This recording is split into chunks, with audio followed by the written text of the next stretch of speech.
You don't exist. Take a perk and a talk of that shit. Money swallowed like sis. Dead up perfect in the kid. Got a billion who sang on my head. Look up better put on the road I just spent. I know we got $1 million. The devil that shit ain't not cheaper again.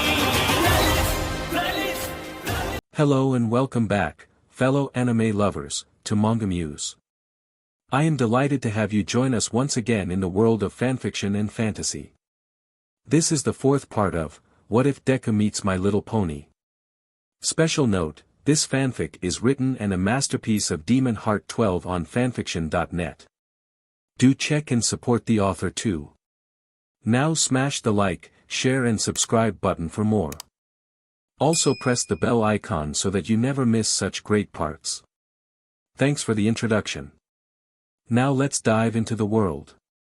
In the school, the infirmary was now busy with Recovery Girl trying to tie Izuku to the gurney as he struggled to free himself, still in a state of overload from his actions at the USJ, with chaotic rays of energy being thrown left and right. One of them hit Kendo by accident, making her naturally red hair become that of a clown, much to the girl's ire and anger. Recovery Girl yelled, "Fire in the hall!" At that moment, Izuku launched his rays, which bounced off a bunch of mirrors, hitting Mineta and turning him into an old man, which made him creepier than usual as he began to shout curses at Izuku for doing this to him. The healing heroine groaned as she hit Izuku with her cane, yelling, "You idiot child, why did you have to overdo it? Chaos energy isn't my specialty, but even I know that it's harmful to one's mind if he overdoes it." He then looked at Discord, who was floating without a care in the world, "And you're his mentor. Why didn't you stop him from doing something so stupid like overloading his entire body with chaos magic?" Discord looked offended as he said, "Don't blame me. He wouldn't listen. You know how he gets when he goes into his hero mode." The woman sighed, knowing that he was right on all accounts, but now they needed him to calm down so she can treat him. Pony then walked in. She was beyond furious as her ivory horns were now made out of chocolate. She looked at her boyfriend, who she discarded. She walked to his side with an appealing smile. He looked at her and cooed instinctively. The girl grabbed his head and pulled it nearer to her as she smashed his head against the counter, knowing him, good riddance. The boy now had a couple of discords circling his head as he flopped down, knocked out cold. Recovery Girl blinked a little, wondering if she just had to do that, as she went to her work and began hooking him up to various machines and instruments, including one for his head, given that his nervous system was the one that had the most damage out of all his body. The woman began to do tests to check his health. She finally finished as she said, "I'm sorry, but I'm worried that he might not be able to wake up from this.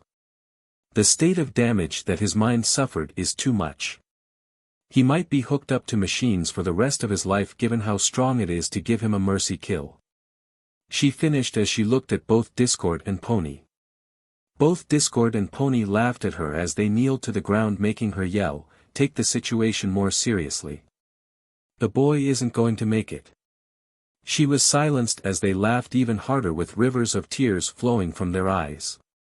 Discord finally stopped and said, "Listen, lady, I've been the Lord of Chaos for God knows how much. This is normal. He'll only need a good night's sleep and a stern talking to from yours truly, and he'll be like $1 million first thing tomorrow." Pony nodded, adding, "This isn't the first time something like this happened. 2 weeks before the entrance exam, the same thing happened, and it only expanded his ability to control more chaos." The healing heroine slapped her forehead at both of their attitudes before kicking them out of the infirmary, and called his mother, who reacted the same way the other two did, baffling the woman. The woman looked at him and went to give the school staff the news, which made some like Aizawa angry that he failed at protecting his student. All Might pretended to be worried, having seen a breakdown like this before, and how Izuku jumped back up the next day as if nothing happened. Back in Izuku's mind, he opened his eyes to see that he is in a fancy-looking room as he sighed, "Oh dear, I must have overdone it this time too." The boy began to laugh uproariously as someone slapped him upside the head, causing him to fall to the ground with a thud. "Oh, you're here. That's a little bit early than usual."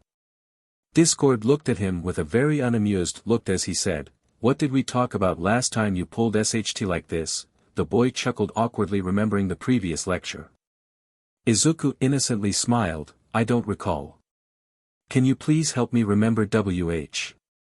He was then hit by a powerful pump of water as he was soaked from head to toe, causing him to jump up and yell in anger that this wasn't funny anymore, and it never was, to begin with. Discord crossed his arms as he said, well, I won't do that if you listen to what I have to say for once. Listen, I get it that you're planning to become a hero and your motto is, plus ultra, but isn't good if it lands you in the hospital every time you use it. The boy crossed his arms as he grumbled a little under his saying that they are being unfair and that they should blame the huge all-might killer that forced him to go all out, earning another slap, to which the boy finally said, I get it. Stop slapping me upside the head, will ya? The being of chaos nodded his head before going to his bed and sleeping it, and forced Izuku to sleep on the couch for being an idiot, to which the boy disagreed, but didn't voice his complaints, not wanting to be hit again. The next morning, Recovery Girl entered her office to check on Izuku only to see that his bed was empty. The woman began to panic, wondering if someone has kidnapped him. The door of the bathroom opened as Izuku exited it, causing the woman to yell, How are you awake? The boy shrugged as he said, I only needed a good night's rest. I sure that they told you that? The woman sat down and popped a couple of headache pills as the door was swung open by Pony, who hugged Izuku and cried, Izuku, I thought that I lost you forever. I'm so glad that you're okay. The girl began to check him over for injuries. When she was satisfied, she smiled, grabbed his neck, and began to shake him furiously, You big moron, how many times do I need to say it, don't overdo it, but no, God forbid you to listen to me for once. And another thing. The girl continued to shake the boy, who couldn't reply till she finally stopped. The girl let him go and he fell to the ground with a thud. Pony looked at him as the boy was laying on the ground with mini discords flying around his head. She then smacked him upside the head, causing his head to shake as the sounds of metal pins were being heard from his head. Finally, the shaking stopped as the boy's pupils, which going in circles in his eyes, began to stop as he focused again. The boy looked at his girlfriend and pouted, What was that about? You know that really hurt. My head is still shaking from the pain. The boy looked away in fake anger as the girl stayed beside him, and began to slide his hair softly, making him purr before she kneed him the stomach. The girl then stood up and said, Get over it, you big baby. Half of our classmates have been transformed into God knows what. Plus, you know that tough love is still love. She then kissed him, causing the boy to blush different shades of red. Discord then popped on his shoulder and said, I really think that you should undo the changes that you caused to your friends. Especially her, he said, pointing to Pony's chocolate horns, though I have to admit that they are quite tasty. He then proceeded to rip out a horn and eat it, with Izuku doing the same. The girl proceeded to punch them on the head, saying, Hey, my horns aren't food, you know. Both of them grumbled as Izuku snapped his fingers and turned everything back to normal, with Pony hugging him and saying in a very sweet voice, Thanks babe, you're the best. The boy looked at her and couldn't help but smile at her. Even if she hits him, she's still cute while doing it. The boy stood up and began to stretch his legs as he walked to the side and noticed a shell-shocked Recovery Girl, so he asked, What's up with her? Pony shrugged and said, I bet that she's just shocked that you're up and running, given that yesterday you seemed one step away from dying and having a permanent coma. Izuku just chuckled as he said, Didn't you guys tell her that this isn't the first time something like that happened and I always jump back good as new? Discord shrugged, saying, We tried to tell her, but she wouldn't listen. She was stubborn. The trio walked out of the infirmary, leaving the old woman alone. She fell from her chair and hit the ground as she said, I think I need a raise.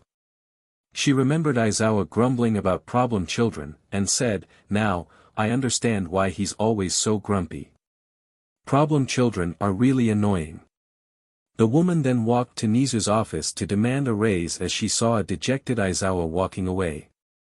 He looked at her and said, Raise because of problem child. The woman nodded as the man said, Look, I won't stop you, but know that Nizu won't give it to you unless you have something that will actually force him to do it. The old lady smiled and entered the room. A shriek of terror could be heard before the woman exited the room with a paycheck, making the erasure hero wonder what she threatened Nizu with to force him to give her a raise. Back with Izuku and Pony, they walked to the 1A dorms. The boy had his girlfriend clinging to him as he asked, "Is this really necessary? It's not like I'll run into villains on school grounds." The boy tried to remove only for her to cling to his arms even harder. "Of course, it is," Pony replied with a very expression, "every time I as so much as blink or look away from you, you somehow manage to put yourself in a life-threatening situation. If I didn't know any better, I'd say you do this SHT on purpose, so no, I won't let go." She then smiled brightly, and also this could be considered as a type of bonding, so be happy you big log. The boy sighed before petting his girlfriend on the head, making her neigh in happiness before he remembered something. "Now, that I think about it, what happened after I lost control of my powers?" Izuku asked in curiosity, making Pony blush as she remembered how he wrapped himself in his serpent form around her body and neck. She shook her head furiously to calm herself down. The girl quickly replied, "Nothing that you need to worry about." The boy was weirded out by this as he asked, "Are you S?" "Yes, I am." The girl cut him off, making him feel worried. Discord then appeared out of nowhere and said, "I think you should listen to her. Nothing worth mentioning happened." The boy at this point shrugged his shoulders as they continued the walk to the dorms as he said, "But you have to admit that I was awesome in the USJ." Pony looked at him and replied happily, "Yes, you were really awesome. You managed to beat the villains down before they even knew it. And you duplicated yourself into multiple versions. That was extra cool. I hope that I can manage to stand out just like you someday." The boy stopped a little and his girlfriend turned and looked at him, "Pony, you don't need to stand out. You're already awesome as you are." The girl smiled a little as she said, "That was really nice, Izu." Cheesy, but was nice. Discord on the other hand was crying rivers from his eyes as he said, "That was the sappiest piece of CRP that I ever saw in my entire existence, and yet for some reason, I can't help myself from crying." Pony replied, "That's because Izuku is chopping onions over your head." The ex-Lord of Chaos looked up and saw a bunch of onions being cut and the smell making his eyes watery, and at this moment, he couldn't feel prouder that the mentee has finally outplayed the mentor. Pony began to chuckle with Izuku as the girl said, "We should hurry to our classmates or else we'll worry them. They've been waiting for all day long and were worried sick that you might die." The boy began to pick up the pace as Pony said, "But be warned, Itsuka might be still angry that you gave her a clown makeover, so just in case go and hide somewhere when you see her." The boy faked his hurt saying, "But it couldn't be helped, I was technically unaware of what I was doing, she can't blame me." Pony gave him a very unimpressed look, "Do you even believe what you're saying?" The boy went to reply, but couldn't, "Meh, you're right.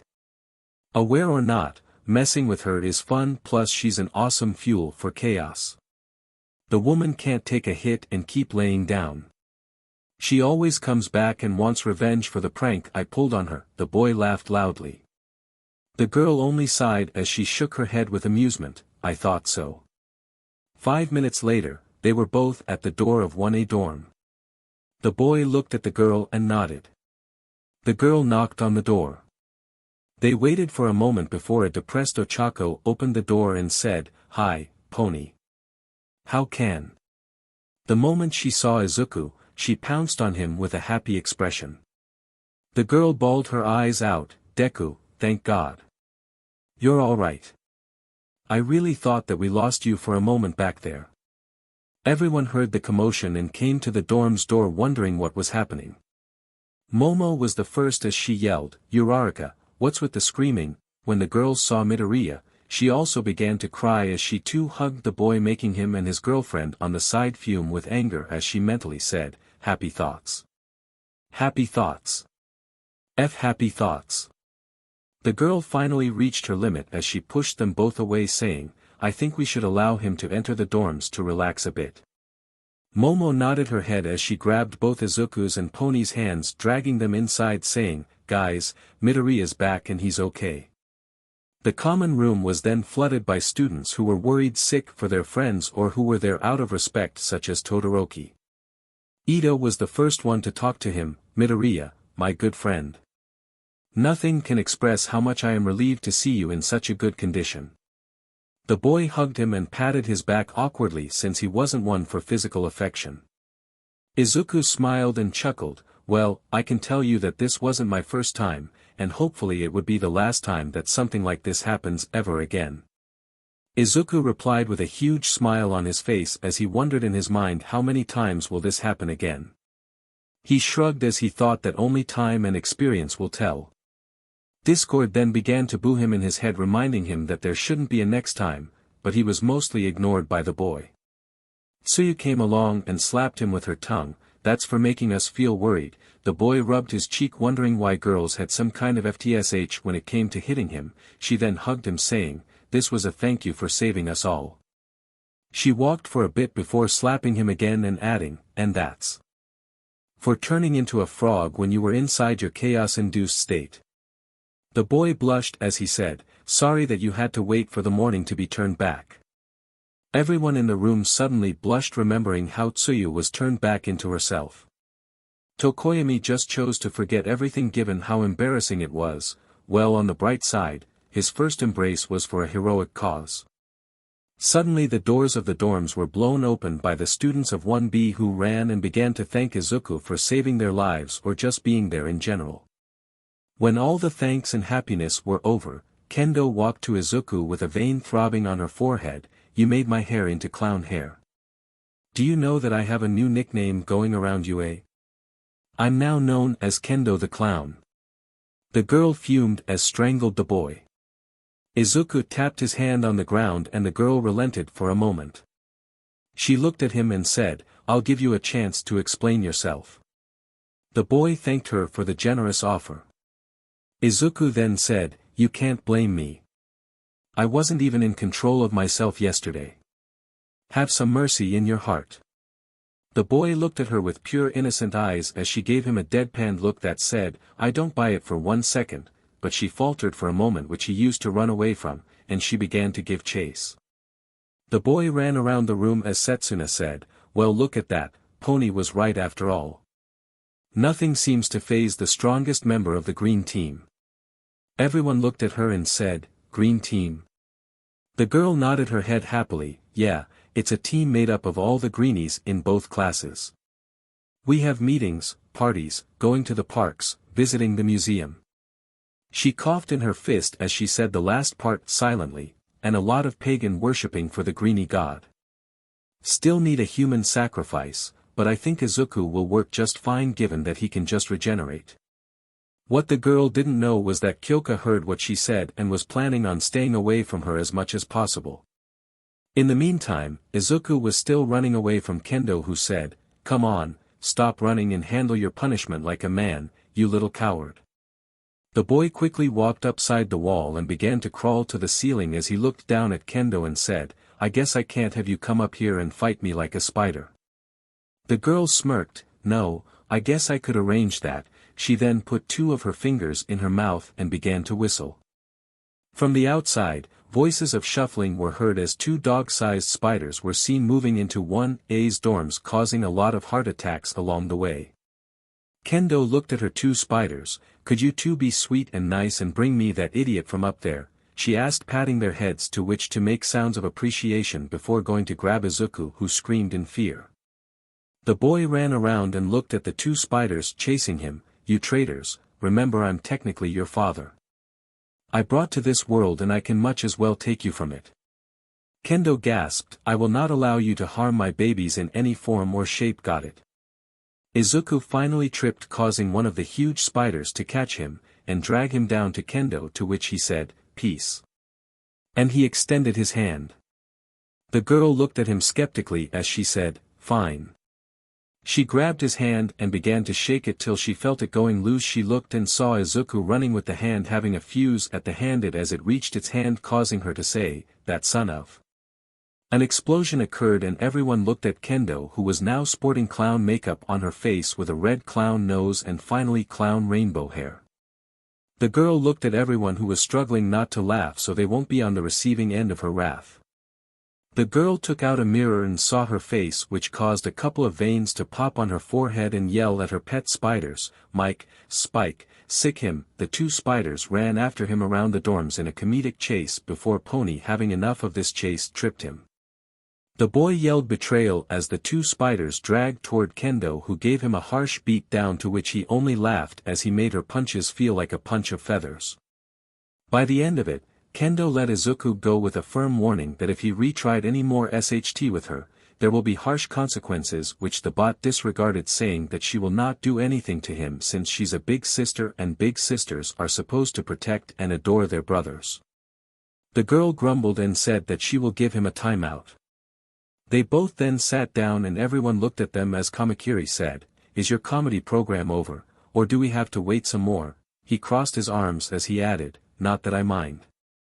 This SHT going on between you two is comedy gold." He began to laugh and suddenly felt a very threatening aura. He looked and saw Kendo smiling sweetly, but the smile was pure evil. Monoma, trying to defuse the situation before their class rep blew up a fuse, said, "How about we play a game or something? Show these class 1A goons who is the boss." Everyone nodded as Kendo calmed down and asked, "So what do you guys want to play?" "I'm down for anything. I'm a MSTR at all types of games." Tetsu then whispered, "She's really a very sore loser who destroys the game once she begins to lose." The girl gasped and said that those were false accusations, as Setsuna pulled a video of her destroying the chessboard last week with Shishida after he almost defeated her, making her blush. Izuku snapped his fingers as he made a board appear from nowhere and said, "How about we play Dungeons and Dragons?" Everyone agreed, but Kendo began to inspect the board closely. She then looked up and gave a thumbs up as she said, "It's all clear. It's clean. There's nothing to be worried about here." Everyone sighed in relief as they all began to lay the game, but as time went on, the game began to get boring given that this wasn't interesting at all and they weren't used to playing a board game. Kamakiri finally stood up and yelled, "This SHT is boring. Isn't there anything of a higher stake?" At that, he felt a chill go down his spine as he looked at Izuku with discord wrapped around his neck, both chuckling. The Chaos Boy then said, "Higher stakes you say? I suppose I can arrange that." The mantis-looking boy began to sweat as he said, "No, it's cool, man. I don't need higher stakes." The boy was hoping to avoid being turned into a rat like last night when he was struck by a stray chaos beam. Izuku smiled, "Don't worry. It's going to be fun for everyone. I'll just raise the stakes of the game a little bit." Everyone began to shift nervously till Kendo stood up and walked to the door and tried to open it. When the door didn't budge, the girl frowned and looked at the boy. "Come on, baby number 21. The girl said in a calm voice, "I said I wasn't interested in anything you have to offer us." The boy snapped his fingers as Kendo sighed and opened the door, only to be met by a brick wall. She looked at Izuku, who grabbed Pony and summoned an umbrella. The boy raised his foot and brought it down on the ground. Suddenly, the ground was gone as everyone was falling inside a dark abyss, with Kamakiri yelling, "I regret my life choices," and FUNN. Everyone else was just sighing as they fell into the unknown. Izuku meanwhile was floating gently using the umbrella as Pony was hanging on him as he fed her grapes from his hair. The girl looked at him, already used to his antics, and said, "That's a long way down there." She can still hear her classmates' screams of horror even when they began to become fainter. The boy shrugged as he said, "I suppose so." He rubbed his head against Pony, who blushed. Pony looked at him and asked, "Do you know that Itsuka will really make you pay for this?" The boy shrugged as he saw the price he had to pay for this was worth it. Moments later, everyone from both classes wakes up as they survey their surroundings. A harsh punch could be heard with a whine of pain. Everyone looked to see an orc-like creature punching a mantis-looking warrior. They all knew who the mantis was. It was Kamakiri.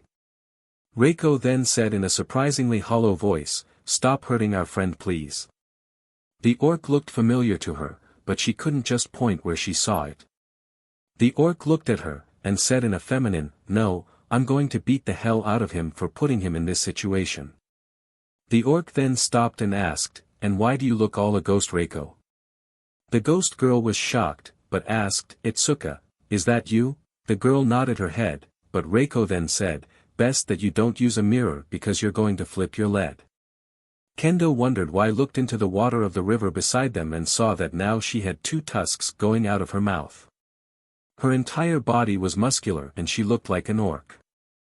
She felt mad but then noticed everyone had weird features.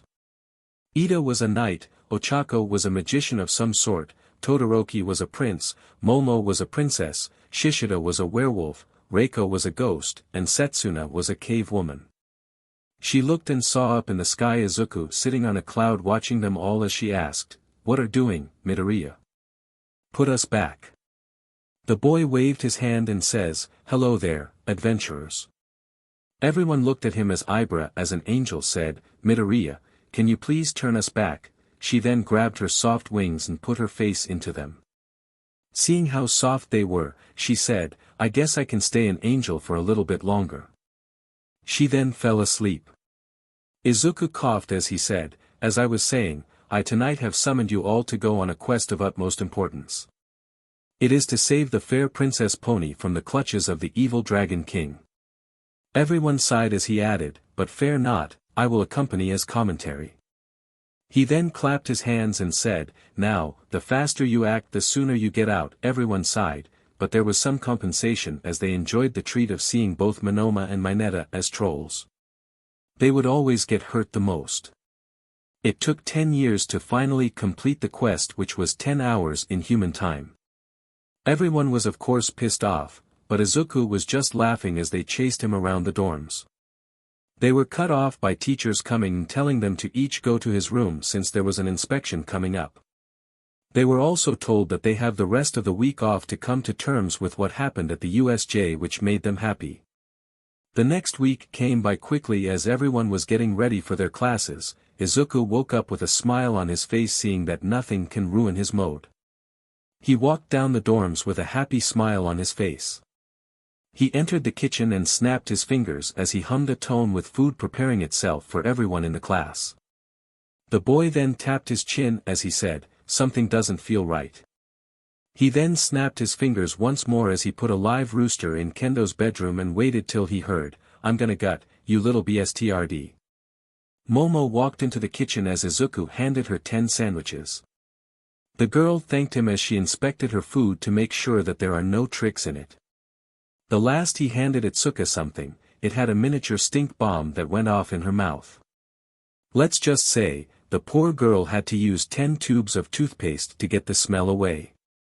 The boy chuckled as he said, "Calm down, I only prank Kendo because she makes way more fun with her reactions and her puny attempts for getting back at me. It's like watching a baby trying to fight the large Doberman dog you have without any type of training." Meanwhile, Momo had one thought, how did he know that I have a Doberman dog back at home? She then heard in her mind something that said, "I didn't, but thanks for the info. I bring him a treat next time I go to the mall. I always like dogs more than cats." Somewhere, a grumpy man felt a universal crime being committed against cats. The girl said, "Thanks Midoriya, but you should really tone it down with Kendo." The boy waved his hand as he said, "Nah, Kendo and I are cool." She thanked the other since it helps her senses become strong and now she can smell trouble in her sleep. The girl nodded her head as Izuku began to head out of the dorm, but when he exited, a splash of cold water could be heard. Momo looked out and saw Izuku drenched from head to toe with cold icy water as a small card fell that said, "From your best friend, Kendo. I hope you liked it, baby number 21. The boy looked up and saw 2 spiders crawling away as he said, "This means war." He then went inside to clean himself up as Momo finally began to laugh at what happened. Inside a dingy old lab, a man was sitting around till a voice came out of nowhere and said, "Doctor, I hope you found what I asked you for." The man was startled as he fell from his chair to the ground and looked at the screen of a nearby computer, and bowed. "MSTR, the doctor said in utmost respect, I looked at everyone from the files of the boy, but it's like he's invisible. If you could only give me a name, I could do it much faster on my computer in the hospital.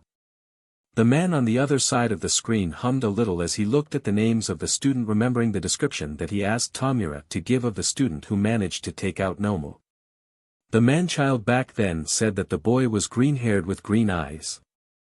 He looked through the files till he landed on someone who matched the description. His name was Izukumidoriya. The man then said, I think his name was Izukumidoriya. Does it ring any bells, doctor? The doctor hummed a bit as he went and began to work on his devices. The man finally stopped. You said that his name was Izukumidoriya, right? The man affirmed, yes, that's what the student file name told me. Do you by any chance know him, doctor? The man asked his most loyal servant. The doctor replied, yes, he was a patient of mine that I diagnosed his quirk, but it appears that I was wrong. I thought that he was quirkless, but it seems he proved me wrong. I think I must begin to update my methods. The toe joint test appears not to be as good as the old times.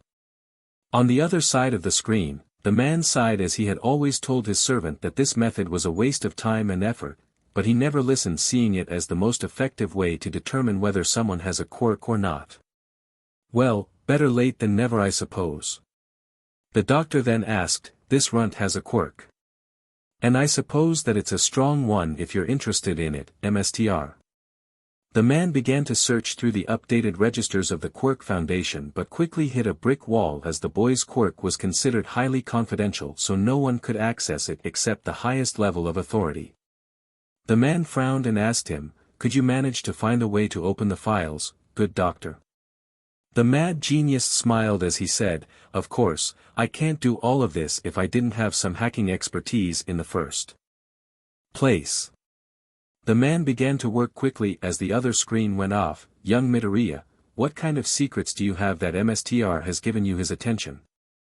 What is your quirk to begin with? I'll make sure to turn you into an amazing Nomu. The man began to work quickly to discover the secrets of the kid that he disregarded years ago. The man then looked around him as he saw various tubes filled with monster-like creatures similar to the one that was present in the USJ. In a secret conference room inside UA, the teachers were all sitting at a huge table as they spoke with each other. The atmosphere was tense. It wasn't every day that villains managed to successfully invade your school, causing terror and fear to their students and forcing one to go into a meltdown to save everyone else. This was excluding the media backlash. That is an issue of its own. Vlad King yelled, what I need to know is how were the villains able to bypass all of UA's security measures and put the students' lives at risk? This is outrageous. The man crossed his arms and leaned back, we need to have a complete overhaul of the system. Aizawa, who was bandaged all over his body, Vlad is right. Something like this should have never happened to begin with. He then looked at All Might and activated his quirk, making him even more intimidating given his current condition. And you, where were you? Because I'm sure as hell that you were supposed to be with us from the beginning. The man slowly tried to disappear in his seat from shame and embarrassment. Nizu and Izuku have already chewed him out for not being there, and he was pretty sure Aizawa knew why he wasn't there, but this was something that he deserved. Present Mike interjected, come on, Shota. Give the man a break. He came, didn't he? And it was already handled by the time he arrived. Eraserhead glared at the blonde and said, handled, you say? Do you mean by handled that one of my students went through a psychotic breakdown to be able to defeat the monster that almost turned me into paste? The man looked down. It was only by the graces of the universe he didn't go into a permanent coma for all his efforts. All Might frowned. Shota, for all his anger, was right. He should have been there, but instead, he wasted his time on useless fights that local heroes could have handled. It was truly a bad move for him as a teacher, and the worst that young Jiro might have died. Midnight cleared her throat and spoke up, you know we can all hold the blame game, but in the end what happened can't be reversed. The best we can do right now is make sure that it doesn't happen again and try our hardest to keep our students safe from something like this again. Snipe nodded his head, what you're saying is true, but we can't simply ignore the fact that we were caught with our pants down on our own turf. This requires an immediate retaliation. Midnight looked at him with an unimpressed look. Well, aside from his macho talk and trying to puff his masculinity, every male in the room felt their pride being attacked at this point. He still has a point in there. We need to find out how were they able to attack us, and where are they hiding to prevent something like that from happening ever again. Hound Dog replied, what worries me is the effect on the students' minds. We can't just simply ignore seeing their life being in danger and their friend almost dying as if it was a walk in the park. Aizawa nodded his head, tell me about it. I know what horrible effects this could have on someone. For all the CRP I give my students and all the kids I expelled, it was to protect them from this very similar notion. I know the horror too well. Mike knew what his closest friend was talking about, so he patted him on the back. It was years and he was still blaming himself for what happened on that day. It was one of the many reasons why he kept his life very secretive, so he doesn't suffer the pain of loss again. Midnight frowned a little. I suppose that we'll have them take therapy after this is done. I'll make sure to inform my class from general studies to go and have some as well, because I'm sure that it might affect them knowing a sister class was almost killed. Hound Dog nodded his head. I'll make sure that we open my office for everyone. Ectoplasm coughed into his hand. It seems that we might have steered off course. Shall we return to what happened at the USJ? I mean, looking at this from a very subjective angle, we can see that UA attack was a crafted one. This wasn't some random last-moment push. Cementos added, furthermore, the attack might have been a result of the media outbreak from the previous day. I wouldn't be surprised that the outbreak was just a smokescreen to get the schedule to the USJ. Snipe nodded his head. I agree with that. The media outbreak and then suddenly an attack on the USJ. Yeah, this seems too precise if you ask me. Midnight replied, but how were they able to enter the school during the outbreak? I mean that there are multiple cameras throughout the school. Even if the mist man helped him, he wouldn't have been able to avoid the cameras in the hallways or at least know where the schedule was. Nizu spoke up for the first time. For now, all of that is unknown, though I have a theory for that, but I need to keep it for myself just to make sure it isn't wrong. Everyone accepted that as the doors of the room were opened and a man in a trench coat entered and said, I really hope that I'm not late for this meeting. Nizu smiled and replied, no, not at all. I think that you just came in time to complete our meeting. The hybrid hero clapped his hand. I think that you have some things that you need to inform us. After all, you didn't come here to chit-chat. The man laughed and smiled. I wish that I came here to talk, but not. I have all the information on the people who attacked the USJ. The man then put a USB inside a computer as Vlad fired up the projector. First, my name is Tsukachi, and I'm the detective responsible for the USJ event.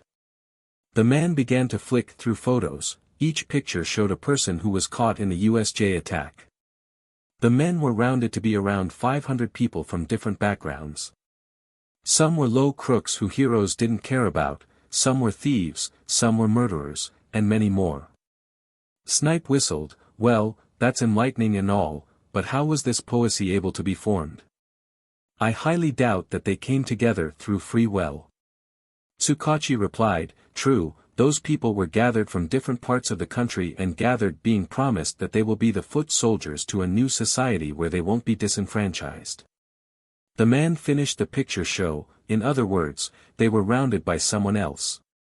He then showed a picture taken of both Shigaraki and Kurojiiri. This young man here, he said pointing at Tamura, is the person who managed to convince them to join. He promised them that once All Might and his students were killed, they'd be able to create a new world where they would rule. Most people said that the guy was childish at best. Vlad narrowed his eyes. Now that you mentioned it, how was he able to recruit them? I saw him myself. The guy began to roll over once he was in a tough position and used video game lingo as if this was a game. Were those idiots really taken by his words? The man nodded his head. They said that it seemed really good and that they couldn't refuse him at the time. It was really looking good for them, attacking a bunch of students who didn't know better, and they expected the students to die. Midnight added, what else do we know about him from our sources? The man frowned a little. That's the problem. We know next to nothing about him. I wasn't able to find anything about him. I'm pretty sure that even his name was fake, but from what I collected from the students, his quirk is something that requires 5-finger touch which caused decay once it touched the target. The room was silenced as they took a moment to digest this. Ectoplasm rubbed his head as he felt the incoming headache. Alright, so right now we have some kind of kid with a very dangerous quirk and a childish mentality. He then clasped his hands together leaning toward the table. This seems like a very dangerous combination. We must summon all our resources to go and take him off the streets. If he was able to recruit these people, we don't want him to recruit anyone stronger. Others nodded their head as Cementos asked, okay, the crazy kid aside, what about the mist man? Did you find anything about him, or was he also a ghost with a fake name? The detective shook his head sadly. I really hope we did, but we tried our best. The man wasn't found in any network from civilian, to national, to international. Even on the villain list of our country and other countries, there was no trace of him. His name must also be fake. Nizu sighed, so now we have a man that easily bypassed our security measures. He looked at Power Loader. We need to work on putting new anti-wrapping measures to make sure that no one like him makes it past our walls. The helmeted man nodded his head. Alright, I'll work on it immediately once the meeting is over. Nizu looked at the others. As for the rest of you, I want you to make a full sweep of the school to make sure that there are no openings for intruders to use. The others nodded their heads as they looked back at Tsukachi, who looked back at the projector. The man began to talk once again. Now, we can move to the final subject of this meeting of ours. He put a picture of a horrendous-looking creature. It was the picture of the very same monster that attacked their students at the USJ. This was the secret weapon that they planned to defeat All Might, but as you can see it was obliterated before even it can be used. Everyone looked at it shocked as Midnight asked, is that thing even human anymore? I honestly think that it had been given a huge amount of steroids to become this size. Tsukachi replied, well, you don't have to worry about it anymore given that one of your students reduced it to ashes. He then played a video recovered from the USJ and showed Izuku's fight with the Nomu minute by minute till Izuku finally caused it to combust, reducing it to nothing but ashes. The heat that the boy used made the ground around the Nomu to be turned into lava. It was basically a slaughter once he used that move, but then again this thing wasn't something anything less than lethal force can be used against. Ectoplasm asked, what do you mean in both regards? What kind of insane heat did he use and what kind of monster was that to use this type of lethal force? The detective nodded his head. First off, the heat the boy used was around 2000 degrees Celsius. It was higher than the heat that blue flame users usually give off. Second, the monster is no man, that thing was just a mindless killing machine. In other words, if the boy didn't kill it, it was going to kill him. The boy did what he was the best at the moment. The man said, but we managed to take some samples from his ashes and handed them to the lab and the results we received were a little bit disturbing. He then added something, but first let me show you something before I show you the results. The man showed them a picture of a petty criminal. It was one that suddenly disappeared months ago and wasn't found anywhere. Most heroes didn't care much given that he doesn't do anything than the occasional pickpocketing or shoplifting. Tsukachi explained, this man you saw here is. He pointed to the picture of the Nomu, is the same person or used to be the same person because whatever happened to him destroyed his body and killed him. Let's just say, he was remade on the cellular. Snipe choked on his spit. Okay, how in the world did this guy become this thing? It seems impossible unless there's some kind of Dr. Frankenstein wannabe running around performing all kinds of experiments. All Might replied, but to do something so horrible is beyond believable. The detective added, but that's not all. During our tests, we found DNA of other people mashed into it. What was found? Well, let's just say it was disturbing. He then showed slideshows of different people and added, people, meet the humans who made this creature or at least the sources of the multiple quirks of this thing. Aizawa nodded his head, I can attest to that. That monster handled Midoriya and regenerated all the damage the boy did to it. It also showed super speed and strength that was similar to All Might. I wasn't sure if I was going to make it. All Might shivered as one person came to mind, but he made sure to kill him. He saw his body. He then felt Nizu patting his back and shaking his head telling him to be quiet. The detective began to explain, through very thorough examinations, we were able to determine that this monster held different quirks of people who went missing months ago. We tried to search for them, but nothing came up. This monster had multiple quirks, that can be sure of. Cementos rubbed his chin, seems kinda fishy. Reminds of the old tales of the underground boogeyman, but that was a fairy tale. The man didn't notice All Might shivering or Nizu poking him to keep himself calm. The detective then sighed saying, as much as I find it strong to believe, it is true. The man's DNA was all kinds of messed up, and from what I understand from the student's testimony, the thing was mindless. It appears that the procedure where he became this thing, it lost its mind becoming a puppet. Powerloader then said, then what are we waiting for? Let's get moving, if they made one, they'll make another one. We need to start moving and take whoever created this thing and put him in jail. I'm not sure that I want to see another thing like that. Nizu nodded his head, alright, but first we need to make sure that our students are safe before any move because we don't know what the villains are planning for us, so as soon as the reviews for the defense system are made, we'll begin moving. He looked at the detective and asked him, anything else? I'm sorry, but that's all I have to say for today. I hope that I helped your gentleman. The man said. The man then bowed and said, I hope that you excuse me, but I need to go now. The station is kinda waiting for me. I hope we can meet again in much more favorable circumstances. The man then excused himself and walked outside the room as he left the heroes for their devices. Nizu then talked, alright, let's move from this topic, and see what we also have on the table to discuss. Hound Dog said, I insist that both classes go to have therapy at my office or something to help them move on because we can't leave them hanging on like this. These are children, he looked at both Vlad and Eraserhead, I expect both of your students to come to my office. He then pointed his finger at Aizawa and said, especially you, I know who you look down on seeking therapy.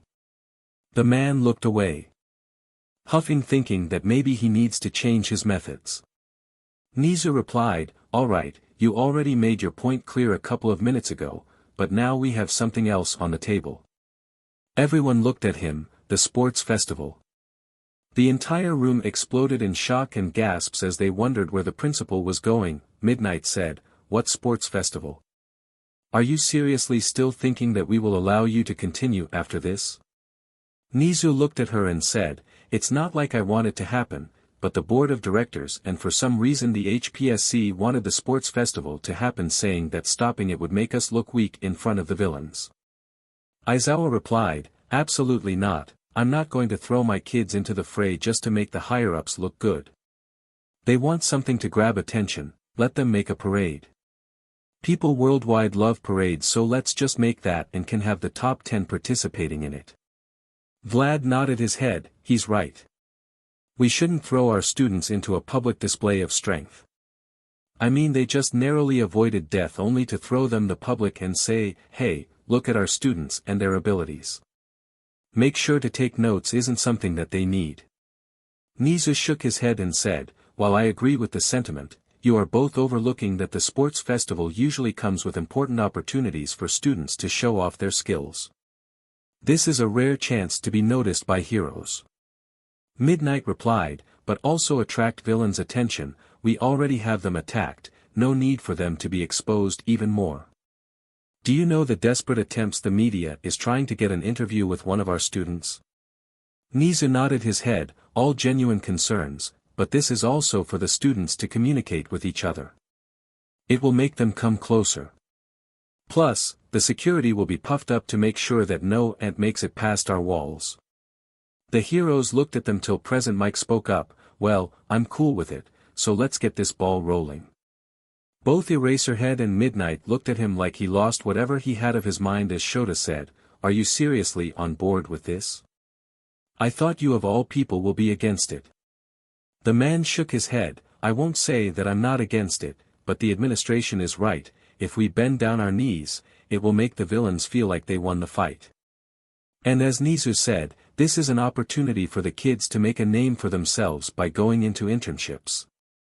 Hound Dog cut him off, but what you are leaving outside the discussion is that we have at least 30 agencies in contract with UA that we love to give our students an internship for a week. Mike rubbed his head. I know, but there's a difference between an internship and an actual internship by a respectable agency. The students need it. The man whispered, I also like my job as the commentator for the sports festival. No one but Aizawa heard, making the man roll his eyes at his best friend's eccentricities. Power Loader crossed his arm. Look, as bad as this seems, I also say that we allow the sports festival to happen. I can guarantee that the villains won't be able to sneeze after I'm finished upgrading the security system. He then looked away. Plus, being honest, I want my students to be noticed by support companies. The ones we have are good, but all the big names come usually by the sports festival, so. 13 said, but they can have better offers later on in other internships without putting their lives at threat.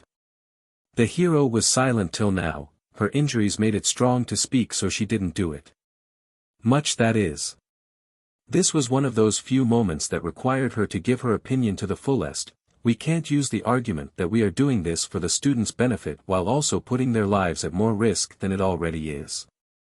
Power Loader looked away as he said with a slight disappointment, well, it's easy for you to say that, but excuse me if my students don't get much attention like the hero students, and I want the best for them. So yeah, I'm still with the festival going on. The space hero merely shook her head in disappointment before looking at the others. She looked at All Might, who was silent the entire time, and asked him, what do you think, All Might? I mean, you are a teacher in this school after all. Your opinion is necessary for us to hear. The blonde hero froze up. He felt like he was like a deer caught in the headlights of a car that was about to run him over. But the worst part is that whatever he chose, it will only make him look bad. Should he choose to stop the festival, the others will think he doesn't want the students to have good internships. Now, should he choose to go on with it, others will think that he's not taking the safety of the students into account, so yeah, it was a tough decision for him to make. Not really, although the hero was on fence regarding the sports festival, he still wanted it to happen for one reason, and it was for his successor to prove to the world that she is here. He might want to talk with her to make a show at the sports festival. The man cleared his throat and began to speak, readying himself to the strong backlash, and after much consideration, I think the best course of action is to. He gulped, carry on with the sports festival. You know, business as usual. Aizawa rolled his eyes, saying, of course, you want it to go on. It's just another event where you get to show your face and act happy and pretty. All Might scurried to protect face. No, it's not like that, but think about it. This is a rare opportunity for the students. Every kid wishes to participate in the sports festival, and denying them of this seems a little bit cruel. This caused more discussions among the heroes, who were divided among two teams, but this caused Nizu to clap his hands. Okay, let's solve this democratically. Everyone looked at him as he said, all right, let's do a vote, and the notion that wins will be carried out, and I will handle the consequences. The heroes nodded their heads as they began to vote. Finally, the result was 6-5. Midnight, Eraserhead, Hound Dog, Vlad King, and 13 was the team who were against the sports festival carrying on, while Present Mike, Power Loader, Nizu, All Might, Ectoplasm, and Cementos were the team who advocated the sports festival. Eraser sighed, seriously Cementos, I thought you of all people would be with us. The man shrugged as he looked away from the Erasure hero. Nizu then said, since this is over, the sports festival will be carried on. Furthermore, I will look at it personally so that nothing happens during it. He then pointed to the door and said, now, I believe that you all have classes to attend to, so get to it. The heroes stood up and left, but some let out some grumbles, much to Nizu's amusement. Nizu looked at his board and said, now why is the HSPC interested in this year's sports festival? Back in class 1A, the students were talking with each other waiting for the new teacher given that their teacher had a beating of a lifetime. Ida was now yelling at everyone to take their place only for the students to point out that he was the only one that is technically causing him to fall to the ground depressed for his negligence. Mina asked, do you guys know who is going to replace Aizawa? He seemed that he got the beating that no one can come back from. I hope that he's okay. Ida replied, well, I'm pretty sure that they gave us sufficient time to rest and take care of his injuries. I think that they might bring in a sidekick or another hero to the class. Suddenly the door of the room is opened, and Aizawa strolled to his usual place covered in bandages as the class shouts in shock, Mr. Aizawa. The man looks at them and says, you're being too loud and I hadn't had. Suddenly his body felt much better and the bandages were off. The man cracked his neck as he looked at Izuku, thanks, problem child. I really needed that. The man looked at them and said, well, kids. You were all given the weekend to recover from what happened but be ready. The man was silent for a moment as he added, the fight isn't over. This caused various reactions for confusion to excitement to fear, the sports festival is around the corner and you need to get ready for it. The class looked at him with blank expressions as they mentally said, that's a normal school activity. Ida then jumped up and said, sir, is it really wise to have the sports festival after our school was attacked? Is that a little bit irresponsible? The hero grunted as he said, I tried my best to convince the facility against it, however, it was a losing vote procedure. The thing is that the security measures of the sports festival will be heavily increased such that an ant won't be able to enter it. Izuku then said, can I take my medal and be saved the trouble of participating knowing that I'm going to win in the end?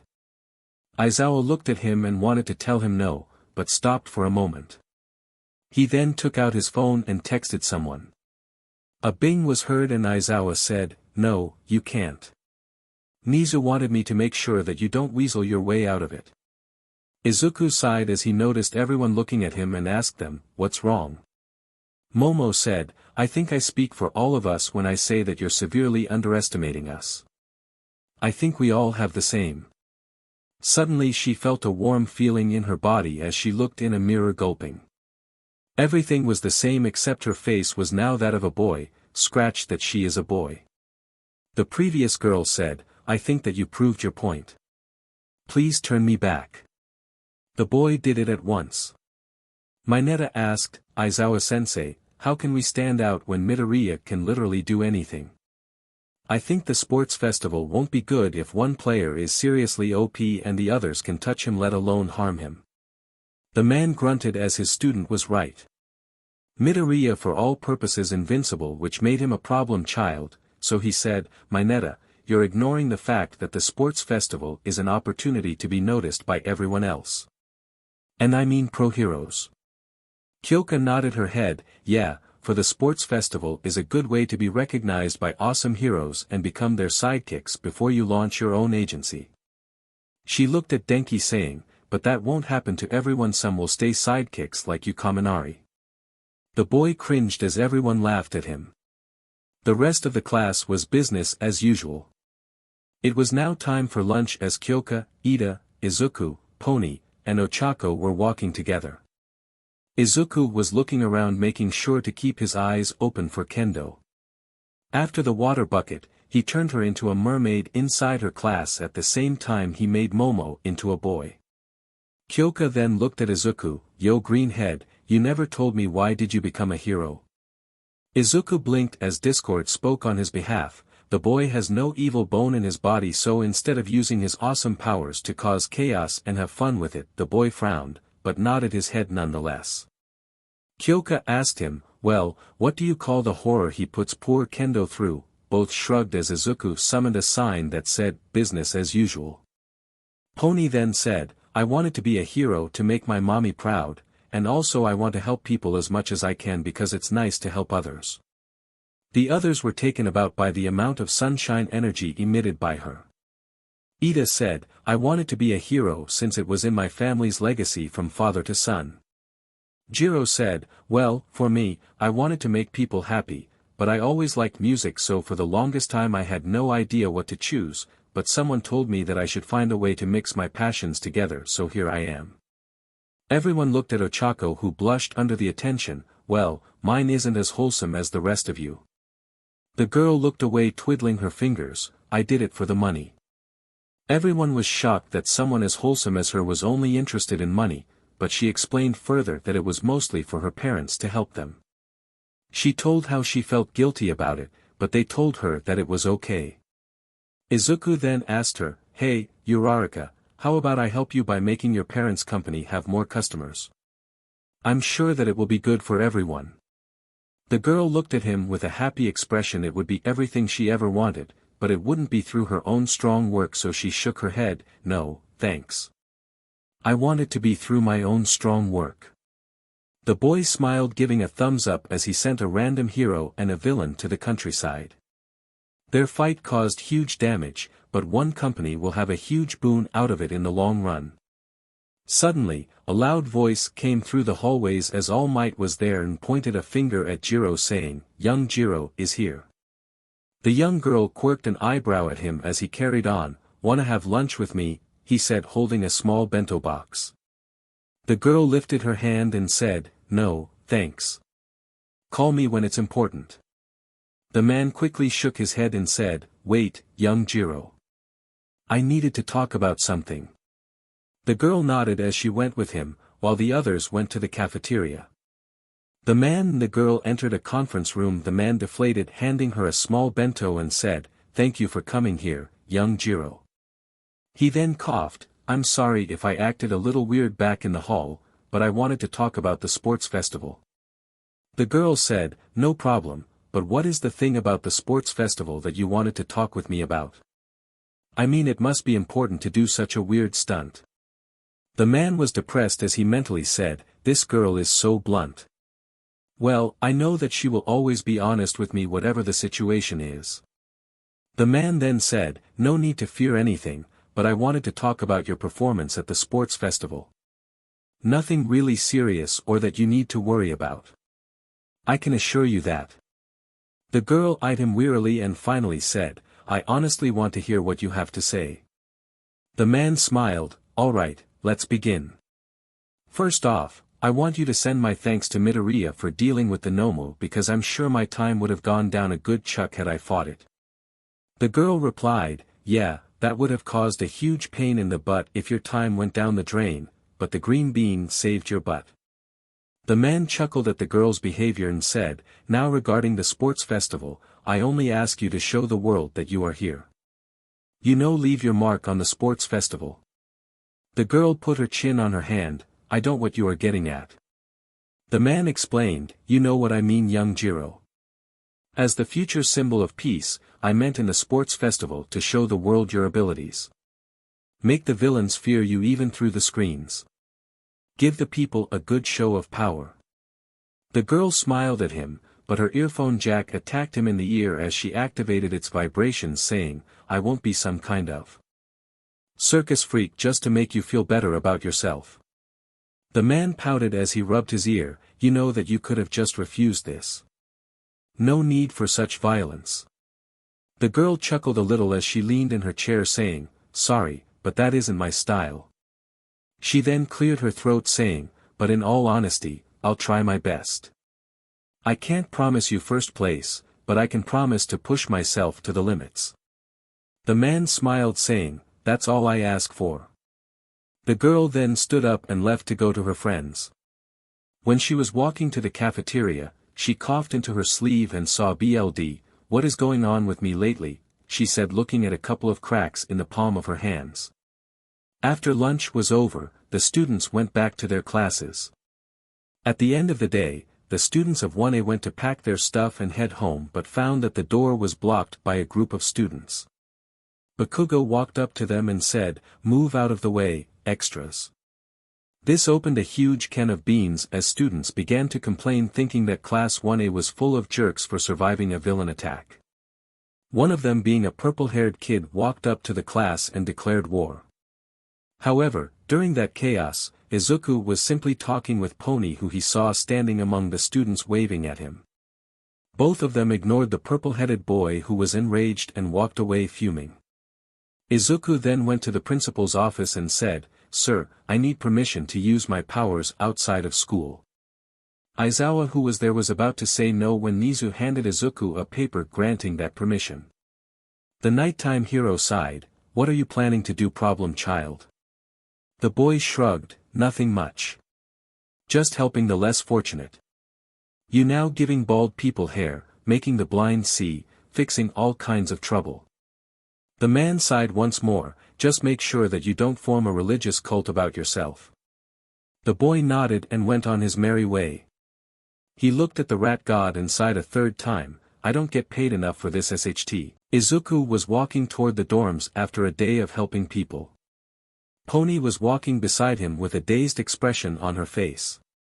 Seeing him heal blind people made her remember that she was dating a demigod, or at least a god to that extent. "I feel that you're overpowered. You're too strong. How am I supposed to stand out in the sports festival?" The girl stomped her huffed feet on the ground in annoyance. Izuku said, "I can always give you the power of making your horns throw energy beams, making your quirk's name came real." The girl hummed for a moment considering the offer but shook her head.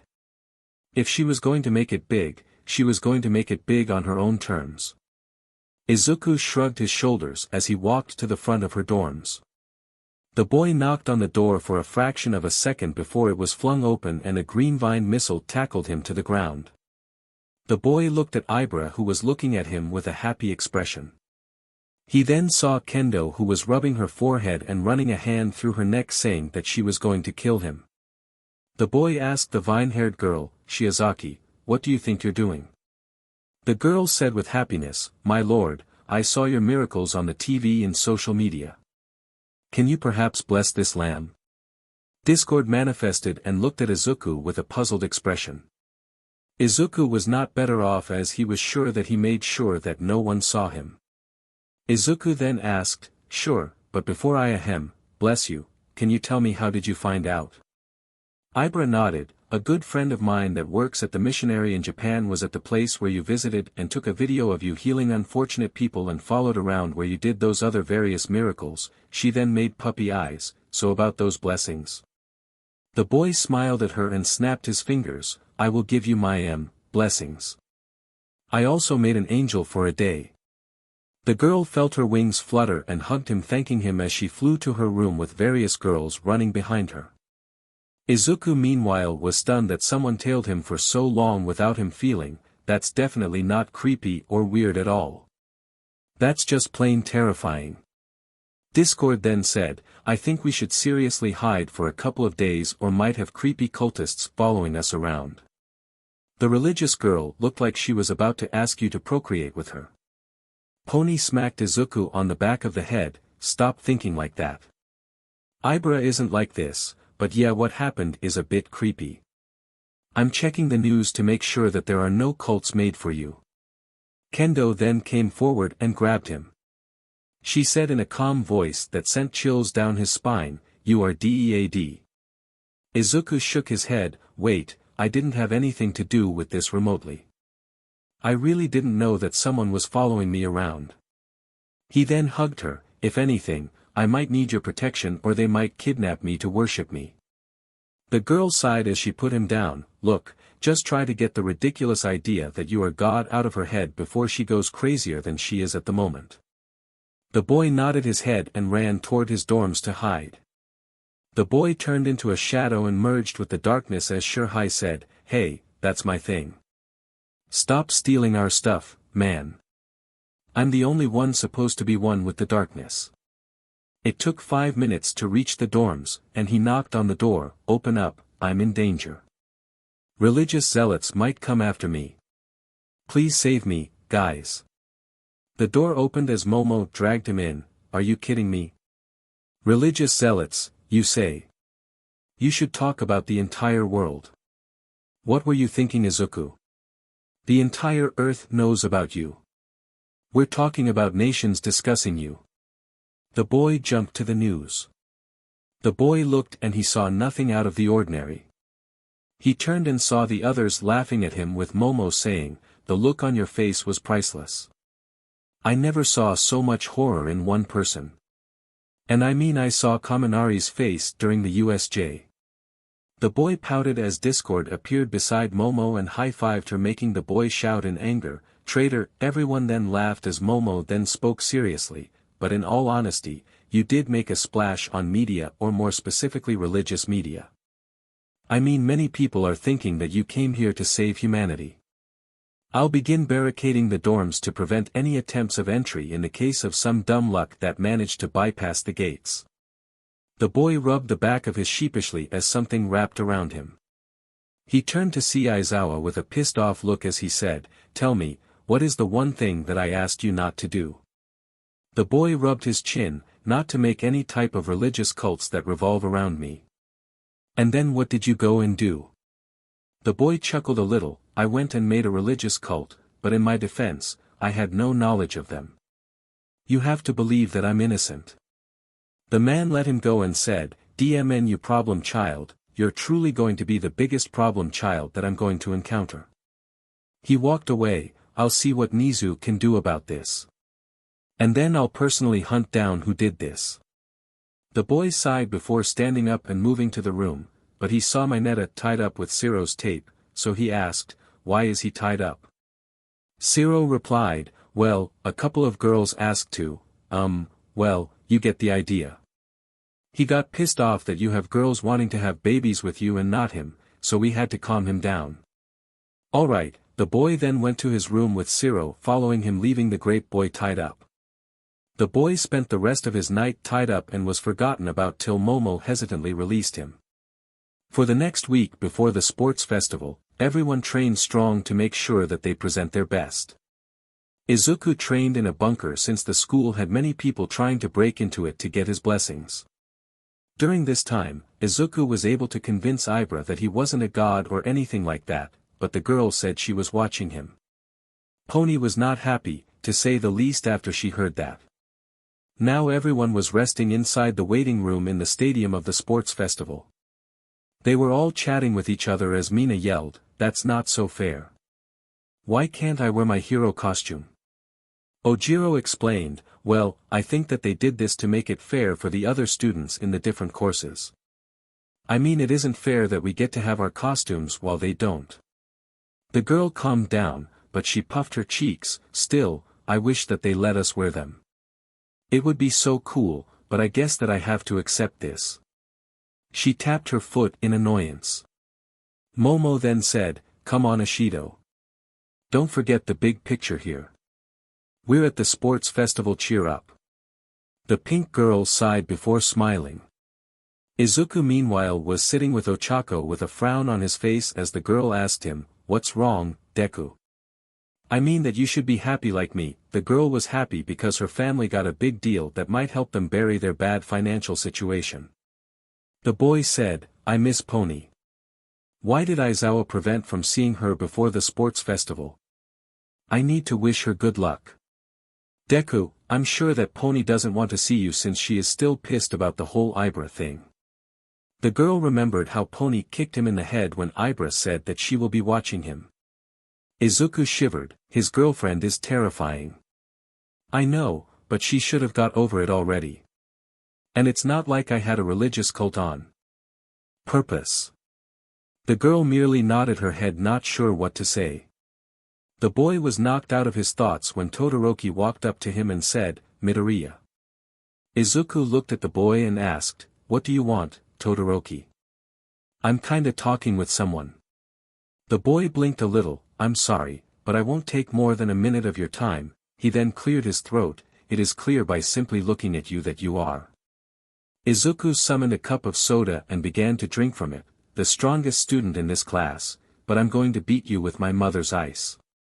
Shoto finished speaking as Izuku finished his drink, but only the cup disappeared as the soda was now solid. The boy threw the soda away, causing a small explosion behind him. "You were saying something." The boy didn't reply, but only walked away as Kirishima asked, why are picking fights now? It's not cool. Shoto walked past him as he stated that this isn't a team effort. Ida then came in, alright, guys. Get ready. We're up on the stage in a couple of moments.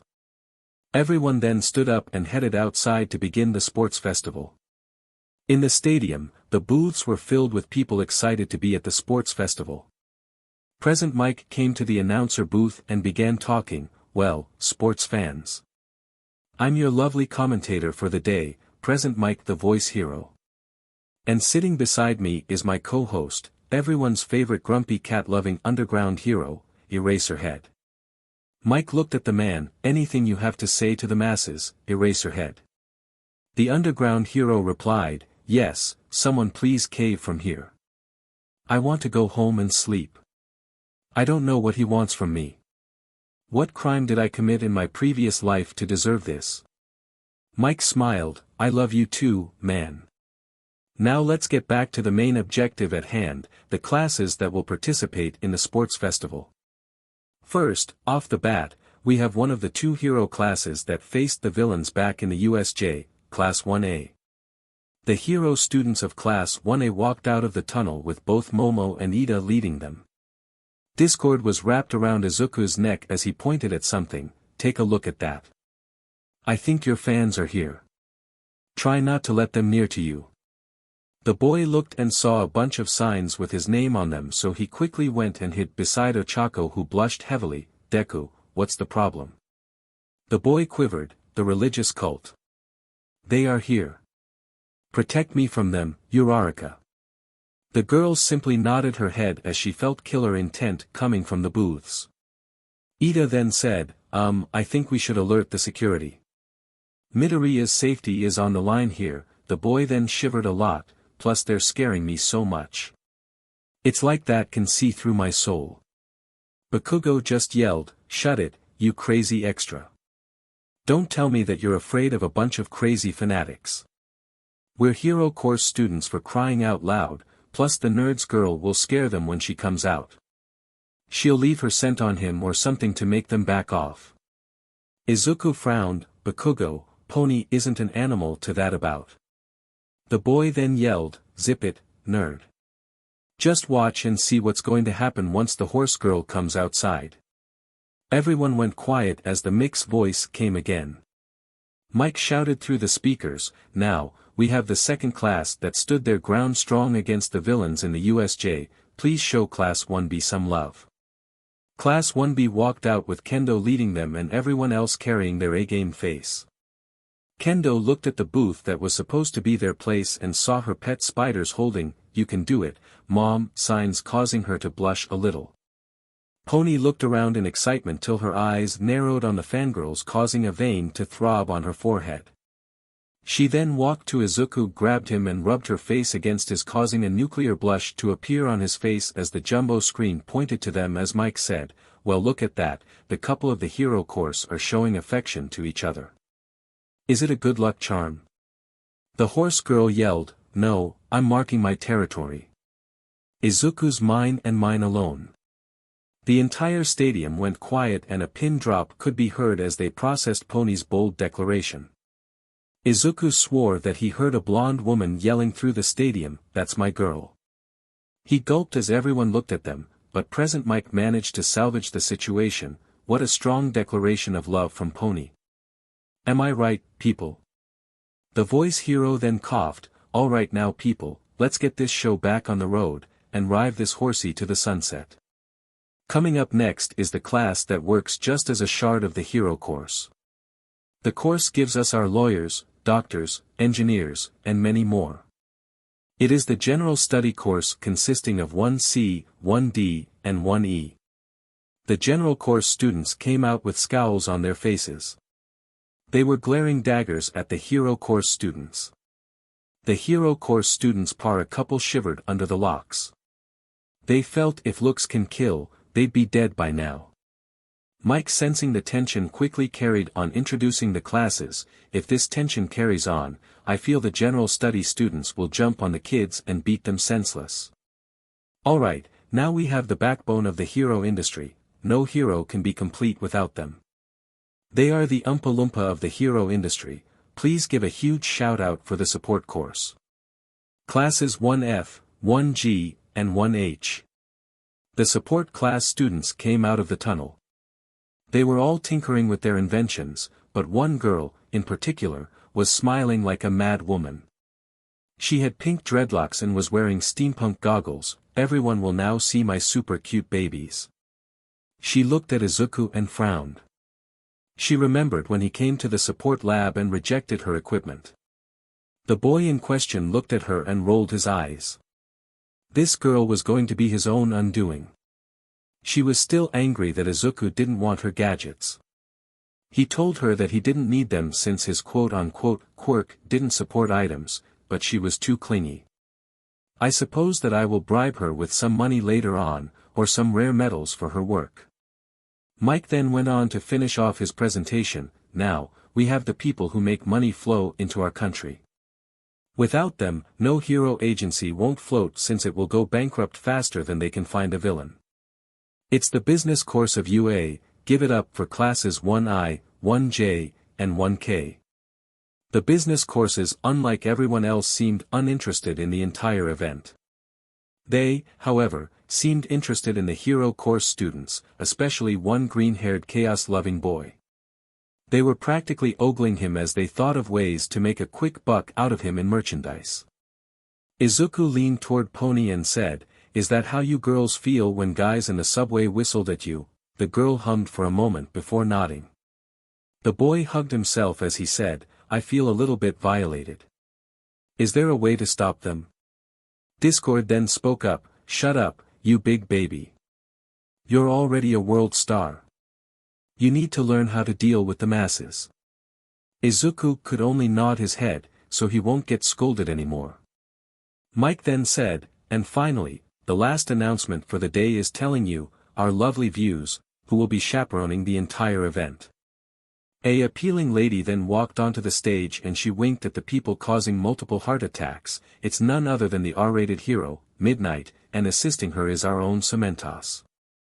The woman looked at the people and waved her hand while Cementos merely sat down and said, "I'm here to make sure that no one goes over the top and hurts himself or anybody else." The woman looked at the students with a sadistic look on her face. "The mere thought of seeing young men and women beat each other till they pass out just turns me on." Every boy shivered and made a step. "Boy, expect one pervert from class 1A. Kirishima then asked, "Is it right for Miss Midnight to wear something like this at a school event?" Kaminari added, "I think that the woman's costume should come with a warning label or something. This is seriously unacceptable." Tokoyami then asked, "Is her attire really accepted for a school activity?" "I highly doubt that."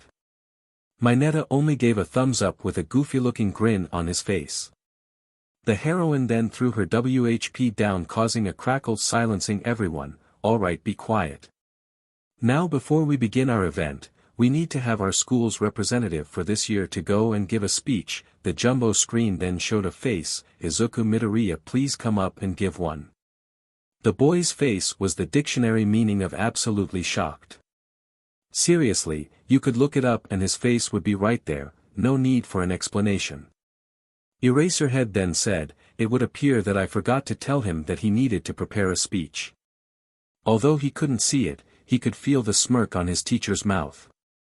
The boy walked up to the stage with a dazed expression on his face. He was completely out of the blue regarding this. He felt like he was a fish out of water trying to climb a tree with 3-ton blocks tied to its fin. The boy was now in the stadium and millions of eyes were on him. The R-rated heroine gave him the mic as she said, "Take a deep breath and don't worry." Also, Nizu said to open a mental link with him. Something about needing to talk with him. The boy took a deep breath. "Hello everyone, I have to say that I was not expecting to be here today. No really, my teacher didn't bother to tell me. He must have been asleep when that information was given to him." A loud laugh could be heard from the commentator booth as well as a red glow that Izuku knew promised nothing than pain, but in all honesty, today we're here representing ourselves. I know a lot of people in other courses right now feel cheated, but today forget about being heroes, general studies, business, or support. I just want us all to have fun and give it our best. Students began to cheer for Izuku and so did the crowd. That was until Discord popped and said, and by the way, you weaklings are nothing against him. You might as well quit while you're at it and save yourself the embarrassment of defeat. The hero student looked at his mentor who was smiling evilly. This beach. He did this on purpose. He wanted to put a huge target on my back, but why? Discord disappeared as people, mostly students, began to boo at Izuku and throw stuff at him. The chaotic creature emerged on Kendo's shoulder, and what happened next shocked Izuku to the core. Kendo then gave Discord 300,000 yen as he said, "Pleasure doing business with you." The girl then extended her hand and began to shake Discord's as she said, "Believe me that the pleasure is all mine. I just want to see him suffer a little bit, and what's better than to have the entire sports festival hunting him down like a dog." The boy looked at his mentor as he cried in pain, betrayal. The boy wanted nothing more than to go and yank off his beard, making him feel his pain right now, but he was on national television and he already looked bad, not to mention that people were glaring at him. He looked to the stands and saw that his cultists weren't bothered much, if anything, they were turned on by this. No, definitely not concerning. Midnight then tapped Izuku's back and said, "Good luck, little guy. You are going to seriously need it after your mentor made a huge target on your back." She noticed the boy began to whimper, so she whipped him, "Get off now, or you won't." The woman licked her lips, "Have some fun." The boy didn't even know how he landed down there, but he did leave a remark that made the woman pissed off, "Sorry, but I'm not into grandmas." He didn't know that this witty hit will cost him so much later. Midnight with a huge tick mark then said, "Well folks, after this brave declaration of war from Izukumidoriya, shall we move on to our first event?" She then presented a screen and the screen began to roll multiple images. Still it landed on the obstacle course. The woman then said, "Well, it seems that the first event of the day is an obstacle course. Students will have the students race against each other on a 4-kilometer race." The woman then took a deep breath, "But of course, we set a bunch of small traps for them along the way to make sure that it isn't easy." The woman then threw her WHP downward, "All right, people. I want all the students toward the tunnels and get themselves ready for the sports festival's obstacle course." She walked away but turned, "Good luck. You're definitely going to need it." Izuku was already sweating because everyone was glaring at him. Discord then appeared on his shoulder and said, "Wow, I don't get why are these people looking at you like you killed their parents." Well, maybe because someone said something along the line of, "Don't bother even trying and save yourself the embarrassment." A huge tick mark appeared on Izuku's head. "Rings any bells?" The chaos creature then took a thinking position, "No, I don't think so." Izuku replied, "I'll kill you someday, you beach." Izuku shook his head as he made a mental connection with the principal. "Nizu-sensei, Midnight told me that you want to open a mental link with you. Can I know why?" The rat bear thing replied, "Oh, thing too serious, Midoriya. I just wanted to talk to you during the event and check on your progress now and then, plus I wanted to tell you one tiny thing before you start doing anything." Izuku began to wonder about things that is so important that Nizu needed a mental link with him. The boy concluded that Nizu wanted to help him perform as many tricks as possible during the race, so he smiled. The boy then sent a mental message, "What kind of wisdom and advice do you wish to give, great Principal Nizu? Is it for the obstacle course? Do you want to give me more ideas for the race?" Nizu himself began to wonder what his student had readied for the obstacle race. "Oh, do tell me what you have planned for the race, and please project them to Aizawa's head." The boy chuckled at the opportunity of screwing over his teacher's mind, so he just did that. Nizu and Izuku continued their conversation with Aizawa listening in fear. "Well, I was thinking that I make a flying pig. I ride on its back while I shoot lasers at everyone. I will make some of the ground's high gravity, and another part of a time loop. I was also going to make the tunnel a gateway to the Amazon. That way I finish the race while everyone is lost in the jungles, so I can prepare more traps." Nizu can hear Eraserhead hyperventilating from here, causing him to laugh like a nutcase. The rat thing calmed down, and then took a sip of his tea. Before we can continue, cut the link please. Aizawa's cries of despair were music to Nizu's ears. Well, you can't do that. It was as if Izuku was hit by a steamroller full force. The boy chuckled a little in his head. Okay, that's a nice one, sensei. But really, what do you want me to do? Nizu repeated once more. I want you not to use your powers, and before you ask why, I need to tell you that the HSPC has its eyes on, and I don't want you to be caught on their radars, at least just not yet. The boy sighed in misery as he sent a mental message of approval with a small tear falling. Pony saw this and quickly ran to him. What's wrong, babe? The boy said in a sad voice. Nizu said that I can't use my powers to make the obstacle course a mini version of hell for you people because the HSPC representatives are here watching me. The girl silently let out a breath she didn't know that she was holding. She was thankful to Nizu. She hugged her boyfriend and said, there. There's always next year where you can screw us over. The boy nodded his head in acceptance as he entered the tunnel with his girlfriend. Everyone was now inside the tunnels as they looked at the lights, which began to change color from red to yellow and finally green. Everyone inside the tunnel began to push against each other as they demanded to be allowed to move freely.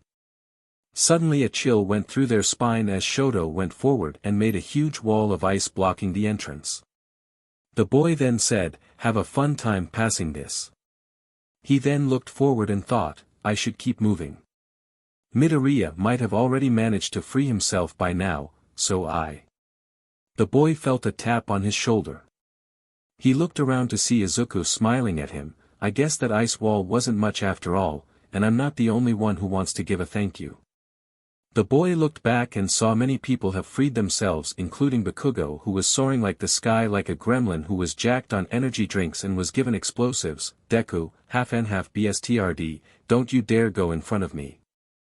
Momo was jumping on a pogo stick as she said, you're very naive, Todoroki. Did you think that I would fall for this? The girl then landed on the ground and began to run. Ojiro used his tail as a launching pad into the air. This trick won't work on me twice. Others were also getting freed, so Todoroki began to run as fast as he can. He looked at Izuku, who was strolling like he was on a causal walk. This irked him a lot. Suddenly, they feel someone throw something at them, but Izuku merely jumped into the air and avoided it, while Todoroki tilted his head. Both boys looked back and saw Mineta screaming at Izuku something while crying BLD, only for him to be swatted away by a robot. Both boys looked forward as they saw many robots in front of them. Mike then proclaimed, welcome students to the first part of the obstacle race, Robo Inferno. People here will have to fight our killer robots to make it to the next part of the race. Aizawa then said, Robo Inferno, really? That's the best you can come up with. Izuku quickly went on the offensive as he grabbed a robot and smashed it against another. He saw a three-pointer coming near him. The boy jumped onto it and ripped its head off before destroying a two-pointer with it. The boy was shocked when the earth began to shake, so he looked up to see an army of zero-pointers marching forward. Seriously, who funds them? Overcompensate much. The boy jumped high into the sky and punched a robot before ripping its head off and whacking another zero-pointer with it, taking everyone by surprise. Mike yelled, look at that, folks. Izukumidoriya has the strength of Hercules. He just overpowered the zero-pointers like they were made from tin cans. The boy then continued to run forward as he wanted to win this thing as soon as possible. Behind him, students looked in shock, wondering if they can compete with someone like him. Todoroki looked at Izuku like the boy managed to grow another head and made this head breathe diamonds. This kind of strength was impossible. How could he do this? He was sure that he wasn't the only one who felt this way. The look on Bakugou's face was evidence enough that he was shocked beyond belief, only for him to look like a steaming lobster the next moment. Shoto then got in his head in the game as he froze the coming robots and looked at the people behind him. Be careful.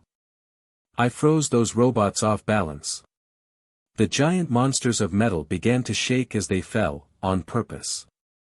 Present Mike then said, well, look at that people. Todoroki has just played the ultimate power move. He froze those robots and blocked his opponent's way. I have to say this is what's called a pro-gamer move. Aizawa then added, it's a logical move. It's defense as much as it is offensive. The children that were present at the USJ learned how to act in action quickly, how to assess the situation, and take the best course of action. This generation is a lot stronger than anyone else. Mike then said, is the big bad eraser getting soft with old age? The people didn't hear a reply, only a whimper of pain coming from Mike. Back on the ground, Bakugou saw the 0-pointers and flew over them as he yelled, Deku, can back hear you BSTRD? I'm going to roast you alive and serve you on a golden platter with an apple in your mouth. The boy in question didn't turn around as he knew that he was a goner if he did that. Bakugou wasn't going to take this lightly. He's been on the edge lately, especially after the whole cult thing. Izuku was sure that if he caught him, he would live up to his threat, not that he can in the first place. Izuku then finally reached the second part of the obstacle course. It was a huge pit with pillars in it. Present Mike then yelled with his voice full of enthusiasm, welcome to the second part of the obstacle course, the fall. This is a huge pit inside the ground. Students will either have to use the ropes that are connected to the pillars to pass or jump from one stone to the other. This isn't going to be easy, and anyone who falls will be lost forever, and no. Aizawa elbowed him. Despite my co-host's childish claims, I can assure you that there is no threat to anyone's life given there's a safety net with a bunch of robots down there for anyone who falls. Izuku shrugged as he began to walk on one of the ropes and headed straight to the end of the fall. He then heard a loud sound coming from behind him, and a huge iceberg almost knocked him off. He looked at Shoto and said, so that's how it's going to be. He then revealed his muscles. Luckily for you, two can play this game. Shoto, who was walking one of the ropes with his ice, suddenly felt the rope become wobbly. If it wasn't for his sharp reflexes, he would have fallen. He grabbed the rope and saw it become rubbery, ice and all. The boy frowned. Maybe attacking Midoriya wasn't the greatest idea. Izuku chuckled as he saw Shoto begin to jump from one ledge to the other after he managed to make his way to one. The boy was knocked out of his musings when he heard explosions coming his way. He looked and saw Bakugou foaming in the mouth like a rabid animal. He made him cringe a little. Discord then appeared on his shoulder and said, General, Operation Forbidden Flight Zone must commence. Izuku blinked for a moment before smiling a little. He then looked at Bakugou and said, sorry Kaken, but I have to stop your flight. He then snapped his fingers and the boy couldn't fly anymore. The boy was free-falling and barely managed to hang onto a pillar. Izuku looked back at him and gave a military salute. Bakugou began to yell at him, Deku, you cheap F. I will kill you. You hear me? I don't care if you have a HRM to your name or some cult that worships you. I'm still better than you. The boy checked his explosions, and they were still there, but when he tried to fly, they didn't work anymore. F Deku. F reality manipulation. The boy then began to run on the ropes while using his explosions to keep him balanced. Guess the hag taking me to those ballet classes were a waste of time after all. Mike then said, what happened to Todoroki and Bakugou? Why aren't they taking the easy route anymore? This makes the lead have an easier time given that the main competition is out of the picture. Aizawa looked at Izuku and smiled a little. He wouldn't admit it, but it was funny when the problem child messed with other people, at least when he wasn't the target. Izuku smiled, reaching the final obstacle. He took one step forward and bomb! An explosion engulfed him. Izuku came out of it with his face scorched and coughed out a puff of black smoke, or in this case pink smoke. Mike then said, it appears that our lead has reached the final obstacle course, which is the mine field. Don't worry folks, the mines only have a small stinging effect. It won't hurt that much, please, it would be amusing for us to see. Izuku smiled as he sent a mental message to Nizu, I'm sorry, Nizu-sensei. I have to do this in the name of chaos. The boy didn't give the rat thing time to reply as he messed with the minds, filling them with different kinds of surprises. The boy then began to dodge the explosions using his X-ray vision to see where they are. It took him a couple of minutes, but he finally reached the end by the time Bakugou and Todoroki made it to the final obstacle. He ran through the gate and people cheered for him as midnight announced, and the winner of the first round is Izukumidoriya.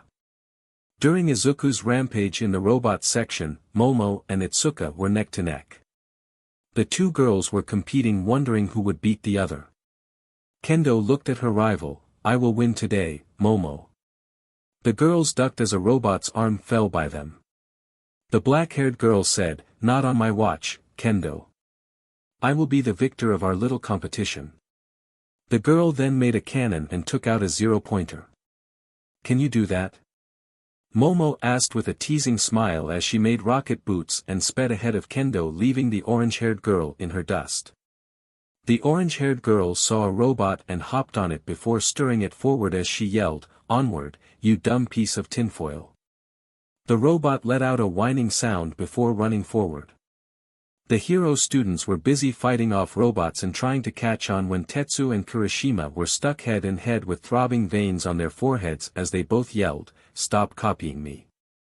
The two were silent as they yelled again, no, you stop copying me. They both didn't notice a huge shadow descending upon them. Kaibara from 1B yelled, watch out, you idiots. That huge but robot is about to smash you both into past. The boy didn't get to finish the sentence as the huge robot crashed both boys. The hero students were silent till punching noises emitted from the fallen 0-pointer. From under the metal, a hand popped out as Kirishima yelled in anger, not cool, Todoroki. If this was anyone but me, they might have died. He then looked to his side as Tetsu popped out saying the same line, making the boy yell in sadness, stop copying me. Pony was having the life of her time. She always watched the sports festival from her home back in the States, but now she's actually a part of it this time around. The girl smiled as she saw a 2-pointer approaching her. The girl positioned herself as let out a barrage of horns, shredding the machine into small metal flakes. The girl then bolted forward and used the same tactic. The girl then heard someone cheering to go forward, go on, Pony-sama. We want to see you succeed. She sweat dropped as Izuku's creepy cult followers were all cheering for her. The girl awkwardly waved back and decided to humor them by giving them one of her horns. She concluded it was a bad idea since it almost became a bloodbath. Yeah, clearly not the smartest move that I could have done today, but they're having fun, so that's a win. The girl then went forward trying to catch up to the rest and enter the second part of the obstacle course as Present Mike announced, and there you have it folks, the winner of the first round of this year's sports festival is none other than Izukumidoriya. The girl snorted in amusement, if he somehow didn't come first, it would have felt wrong. H is just too OP to come in second. The horse girl then carried forward as she reached the second part of the sports festival, a huge pit dug into the ground with pillars. The girl smirked as she sent 2 of her horns in front of her and jumped on them.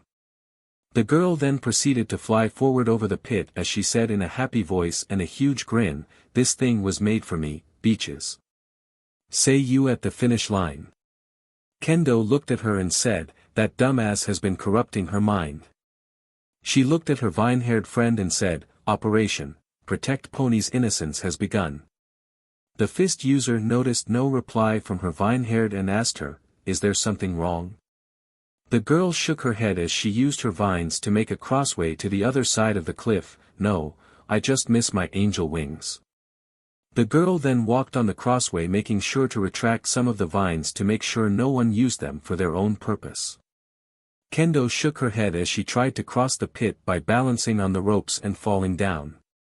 Ochako then reached the second obstacle with Tsuyu, I really hate this part.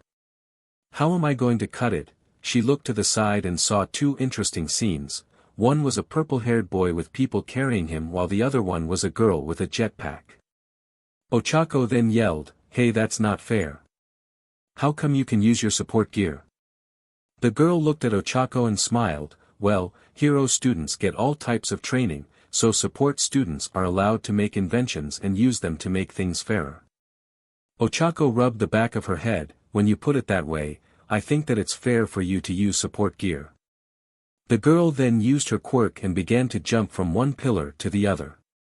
Tsuyu was also using the ropes to cross the pit. Well, my quirk sure came in handy in this part of the race. Now, let's go and win this thing as much as we can. Meanwhile, Bakugou was still jumping from pillar to pillar as he tried to keep his cool and try not murder Izuku for banning him from flying. The boy looked ahead and smiled as he saw the third part of the obstacle course came into view. He smirked. Get ready, Deku. I'm going to smoke your butt for making go all the way to the second place. The boom then jumped on the land hearing a thud coming from near him. He then saw Shoto and said, look here, icy hot. I'm going to kill Deku. Shoto looked at him. Yeah, sure. Whatever helps you sleep at night. The hero students tried to move forward, but they were stuck to the ground as their BLD ran cold. Present Mike yelled, it seems that Todoroki and Shoto have made it to the final part of the obstacle course. He then made a dramatic wait and asked, so why in heaven's good name are they waiting there? It seems like they can't move. Aizawa then said as he watched students pass by the two, it would appear that the two are still suffering for Midoriya's punishment. I hope no one suffers from that. It's like having the gods feel angry at you. Perhaps, if he felt enough mercy toward them, he'd let them have 41st and 42nd. Kendo passed by the two and looked at them with pity. Don't feel bad. I'm sure that your sacrifice would be appreciated. The girl left them both flabbergasted by this as they began to struggle harder than ever to move. They then saw an explosion engulf Kendo as she came out with clown hair, makeup, and boots.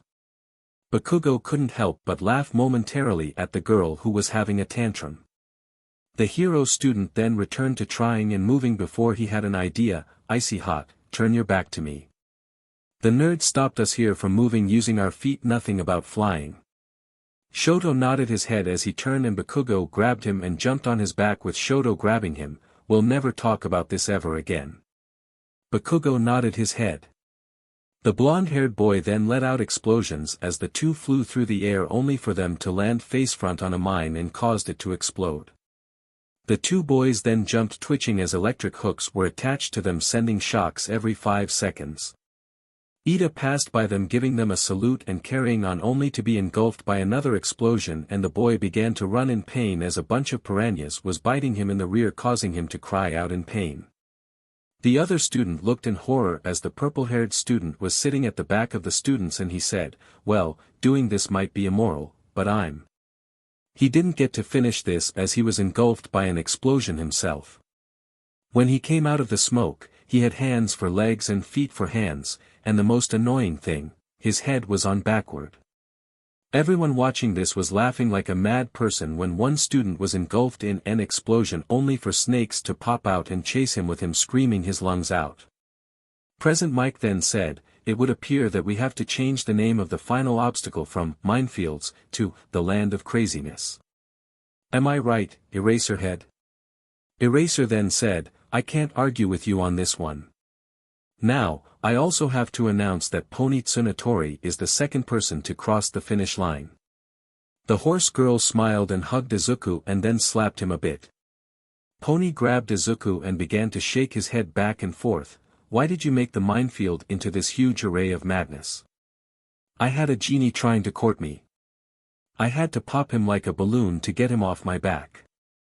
The audience sweat dropped at the scene. The hero boy then defended his choice, it's to make it more exciting. The girl gave him an unamused look which caused him to confess, fine.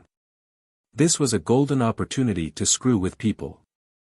The horse girl merely sighed at her boyfriend's childlike behavior. Back in the minefield, Kendo dodged another mine which popped from the ground at her. She was 1000% sure that the mine would be a pain in the butt. For the last minute, she had a mine that turned her into a clown, one that caused a swarm of bees to attack her, one that turned her into a reverse mermaid, and finally, one that made her into a boy, so, in general, she was pissed off. She looked and saw people beginning to exit what she liked to call the minefield of madness. The girl then powered through everything. She had one goal now, and it was to make Izuku feel intense amounts of pain and agony. This wasn't going to end nicely, and most importantly Kendo wasn't going to allow this to slide easily. He'll pay for his actions. Back in the front of the pack, Ochako was gently floating as she hummed happily. She had to admit that she was about to puke her guts out, but she rather that than walk and get exploded with madness. The girl didn't notice a mine floating in front of her face.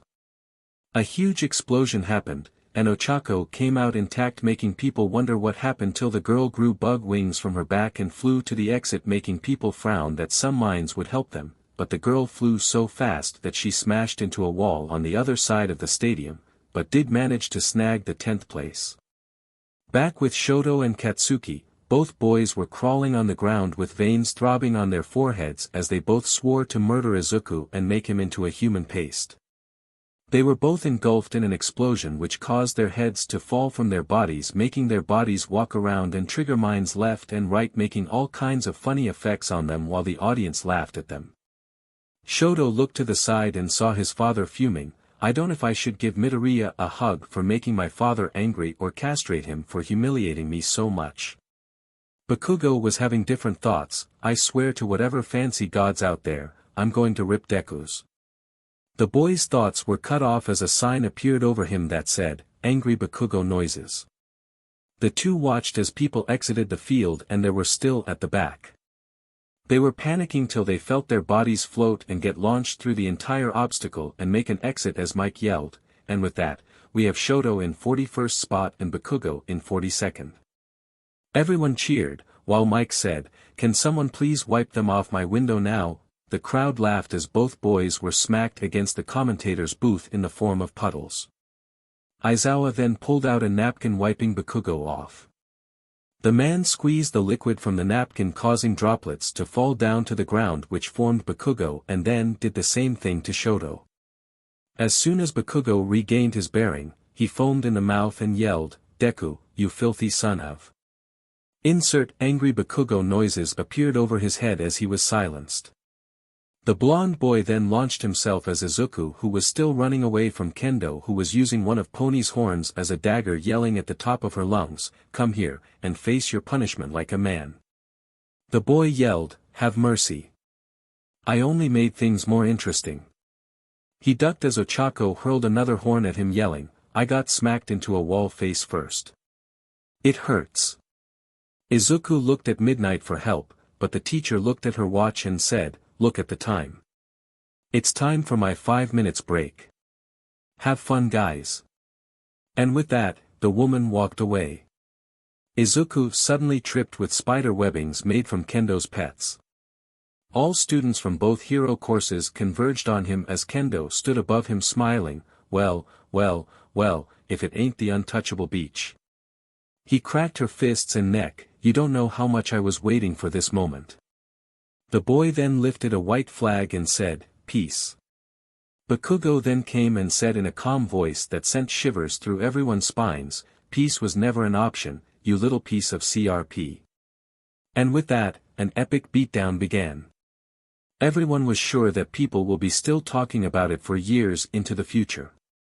When the 5 minutes were over, Midnight came back to see Pony putting ladybug bandages over a bruised Izuku who was currently strangling Discord. The heroine then said, "After this small recess, let's return to our sports festival." Everyone cheered her on. The woman then spun a wheel that landed on the next event, the cavalry battle. This had various reactions from the students. Some were excited, some were nervous, some were confused, and some were indifferent. The woman then explained the rules. You're going to make teams from 2 to 4. You have to make sure that the rider never falls off or his feet touch the ground. Also, you're going to be given points given on your rank on the obstacle course. For example, last place will get 5 points. Growls of anger were heard and the woman added, and they increase slowly with each rank. Izuku nodded his head, so that means I have about 210. I need to have a strong team. The woman then smirked at Izuku, causing a chill to travel through his spine as she said, but in a twist of events, first place gets about 10 trillion points and he's the only team you can knock off.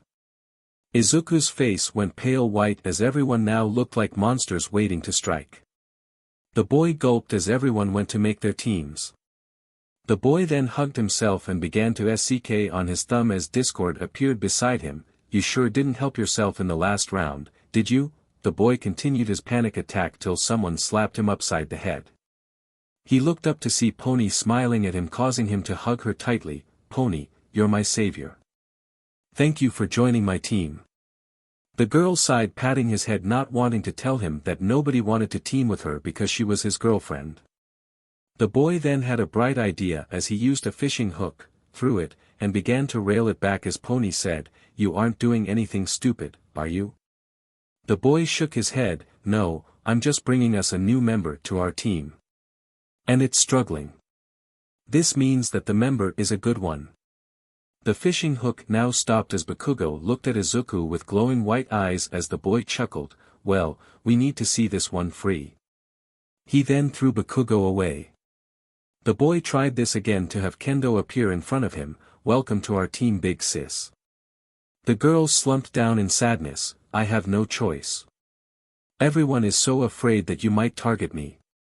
Pony patted her on the back to attempt and comfort her. Izuku then had Ochako walk up to him and say, "Is there still room for one more?" Izuku then grabbed her and said, "Perfect, my own team is made up of strong women. A man can't ask for anything better." Pony rolled her eyes. Izuku then proceeded to make war paint and said, "Alright, we have everyone gunning for us for some reason. That's why we must stay strong, so I'll tell you my plan for victory." Kendo just hoped his plan isn't to wing it and hope for the best. After a few minutes, all the teams were ready. Kendo's team was ready for action. Kendo was the rider and she can feel the hostile intent directed toward her as she wore her headband. Pony was the horse, Ochako was on the right, and Izuku was on the left. Mike then yelled, "Is everyone ready for the cavalry battle?" The crowd cheered as the man began a countdown. When he finished, everyone descended on Kendo, who swung her giant hands, making winds that blow everyone away as Izuku breathed out fear from his mouth, keeping people at bay. The team proceeded to run away from the other teams. Present Mike yelled, "Look at Kendo's team, they're definitely bringing up the heat." However, it seems that some teams are still going after them. The man said, seeing how Bakugou was foaming at the mouth as he flew closer toward them. Eraser then explained, "It makes sense why other teams would be after them. If they're able to get the 10 trillion points, then they'll be able to proceed to the next round easier." The man hummed a bit, adding, "If they were able to survive, that is." Back on the ground, Kendo said, "For once, you use your powers to my advantage, baby number 21. Those huge wind gusts sure are something. They're even keeping Bakugou in check." The girl then waved her hand as an arc of electricity struck the blonde boomer, causing him to fall mid-air, but Zero caught him. Kendo was full of glee, "Can I keep those abilities when we're finished? They're really cool." Izuku shook his head, "I only let borrow those powers just for this event." The girl pouted as Izuku added, "Plus, you also want to make with your own powers, right? People might think that you took the easy way." Kendo thought it over and nodded her head as tilted her head to the side with an earphone jack passing by her. She looked to the side and saw Shoto's team made of him, Ida, Jiro, and finally Momo. The girl smirked, "You need to be better than that, Jiro." The earphone jack girl raised an eyebrow as Izuku grabbed her earphone jack and coughed into his fist before yelling into it, "YEH." This caused her to shake, but the problem increased when he sent back the jack, which stabbed her in her neck as she said in anger, "Yeah, now that I'm at the receiving of my jack. This isn't as funny as I thought it was." The girl rubbed her neck in pain. Momo then said, "Since when was being stabbed in the neck supposed to be funny?" Jiro looked at her and shrugged her shoulders as they continued to attack Izuku's team only to be cut off by a flock of sheep going in front of them with a farmer holding up a sign. Ida stopped and said, "This is the law, we must work our hardest to preserve it." Everyone including Shoto groaned. Pony was running as fast as she can when a tongue flew past her. She looked back only to see Shoji coming closer to them, but Izuku smiled as he snapped his fingers, and Pony released electrified horns at the giant boy who dodged them at the last second. Kaminari, who teamed up with Toru, Sato, and Kota, yelled, "Hey, that's my thing. Stop doing that."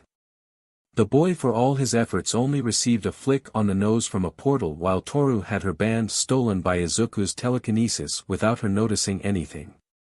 The group noticed this too late as Toru began to fuss about her missing points. Izuku then said, "If we keep this up, we will be able to keep the points till the end of the round, but we have to be careful because not every team is weak as Toru's team." And an example of that came when Tetsu's team came marching onto them. The metal boy yelled, "Kendo, hand over the points and we might overlook that you betrayed our class and sided with the enemy." The girl gasped in shock. Kendo retorted quickly, "Hey, weren't you the one who refused to team up with me because you were afraid that Midoriya might target me? If anything, you betrayed me." The boy tried to reply, "Well, He shook his head saying, "We'll talk about this later. Just hand over the point already or I'll juzo on you guys." The mentioned boy looked up at him with an unimpressed look as the steel boy treated him like he was his personal dog or something. "Release juzo? What am I? Your personal dog?" Tetsu replied, "Not now, sink them into the ground and complain later. Do you want to enter the finals?" The skull-faced team nodded his head, activating his quirk, making the ground softer under Kendo's team, but he was shocked when Discord appeared on Izuku's shoulder and whispered something into the green-haired boy's ear.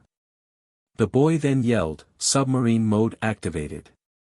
The team then had snorkels into their mouths as they sank into the ground and disappeared right as Bakugou came. Tetsu looked dumbfounded as he looked at the ground. "I didn't expect him to do that. What the hell can't he do?" He then heard someone yell out to him and he replied, "WHA." He suddenly fell silent, but Juzo nudged him strong, causing him to snap out of it. "Dude, what happened? You just froze." The boy rubbed his head, clearly having no idea what happened.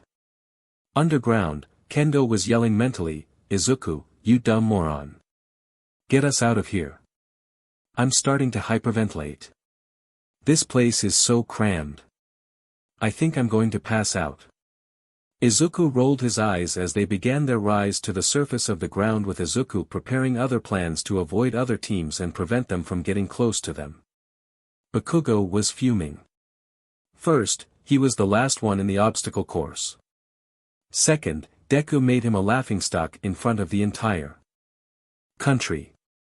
Third, the nerd keeps escaping from him and he can't even get close to him to take his points. And now, the nerd just went underground like some kind of mole to avoid being grabbed. He hated the nerd's quirk right now. How does it have to be ridiculously overpowered and make it strong just to see the nerd, let alone fight him? He didn't want to admit this, but he doesn't think he can muster enough power to go underground. He crosses his arms and sits on Kirishima waiting for the damned idiot to surface from the ground. Present Mick's voice came through the speakers saying, "Well folks, only a couple of minutes for this part of the sports festival. Currently, our lead in this little marathon is under the ground hiding like a weasel, but will he come up or will he remain hidden?" Eraser added, "It's only logical that he stays hidden since most of the teams are going for him because of his points." The man hummed a little before adding, "But that doesn't mean other teams don't have a sensible and work to use the race for the trillion to benefit its own good." Present Mike rubbed his head as Aizawa pointed at something. "Not everyone is going after the 10 trillion points. Some prefer to lay it smarter than others to guarantee success." Down on the ground, Bakugou was still waiting for Izuku to show up when someone passed by him and took his points. He looked only to see the copycat from 1B smiling at him. "Seems that the race for the 10 trillion lowered your brain power. I'll gladly relieve you of your points." Bakugou charged forward attempting to explode his face, but Monoma pushed his hand aside and gave back an explosion. Well, look at that. The mighty Bakugou is being manhandled by his own quirk. This might have been very funny if it weren't extremely sad. Bakugou's entire body began to twitch. He then said to his teammates, "Oi, extra, change of plans. It's time to give these 1B losers a lesson on who's boss and then we'll take Deku's shitty points." None dared to argue with him given the hostile intent that was following from him was suffocating everything around it. Bakugou then launched himself at Monoma's team, but one of them made an air shield stopping him from reaching them, but all was for naught as the mad boomer broke it and took back his points with theirs as compensation for wasting his time. Members of Monoma's team sighed as one of them said, "You just had to make fun of him." Back with Izuku, he finally emerged from the ground with the others grasping for air. "Come on, you big babies. It wasn't that bad," he said as he slammed his foot downward making a mini earthquake to throw Yui's team from 1B off their course. Kendo looked at him and glared. "I saw my life flash right in front of my eyes." She grabbed Tsuyu's tongue tugging on it as the frog yelped from inside Shoji's shield. She then let go, but not before Izuku put a stink bomb on the frog girl's tongue. Screams of disgust were heard throughout the entire stadium coming from Shoji's direction. Izuku then said, "Now, no need for arguing.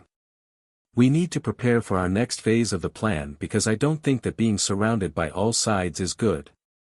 From their left side, Todoroki was closing in on them. On the right, Tetsu and Shoji were coming right at them. The latter had vengeance written all over his face due to the stink bomb and he swore he heard ominous croaking coming from inside his arms. At the back, Kendo said that Monoma was closing in with Yui. And at the front, Katsuki was flying toward them. The green-haired boy then yelled, "It's time for us to fly to infinity and beyond." Suddenly all people on the ground gained rocket boots as they were sent flying high into the air with Kendo scaring her lungs out and swearing to kill Izuku when they landed. Bakugou yelled, "Like hell, you'll escape from me. You can go all the way to heaven, but I'll still find you, Deku." The boy tried to follow him only to smack into something face first. The boy opened his eyes to see a mountain. He shouted, "What the hell kind of mountain is this?" A card fell in his hand that read, "This mountain is your own ego. Have fun climbing it, you prick." The boy's eyebrow twitched swearing that he was going to kill Izuku no matter what happened today. He then used his hands to create explosions and climb, but it was too high. Meanwhile, Izuku landed back on the ground looking around to make sure that they were safe and away from anyone to catch their breath. "Good, no one is around here.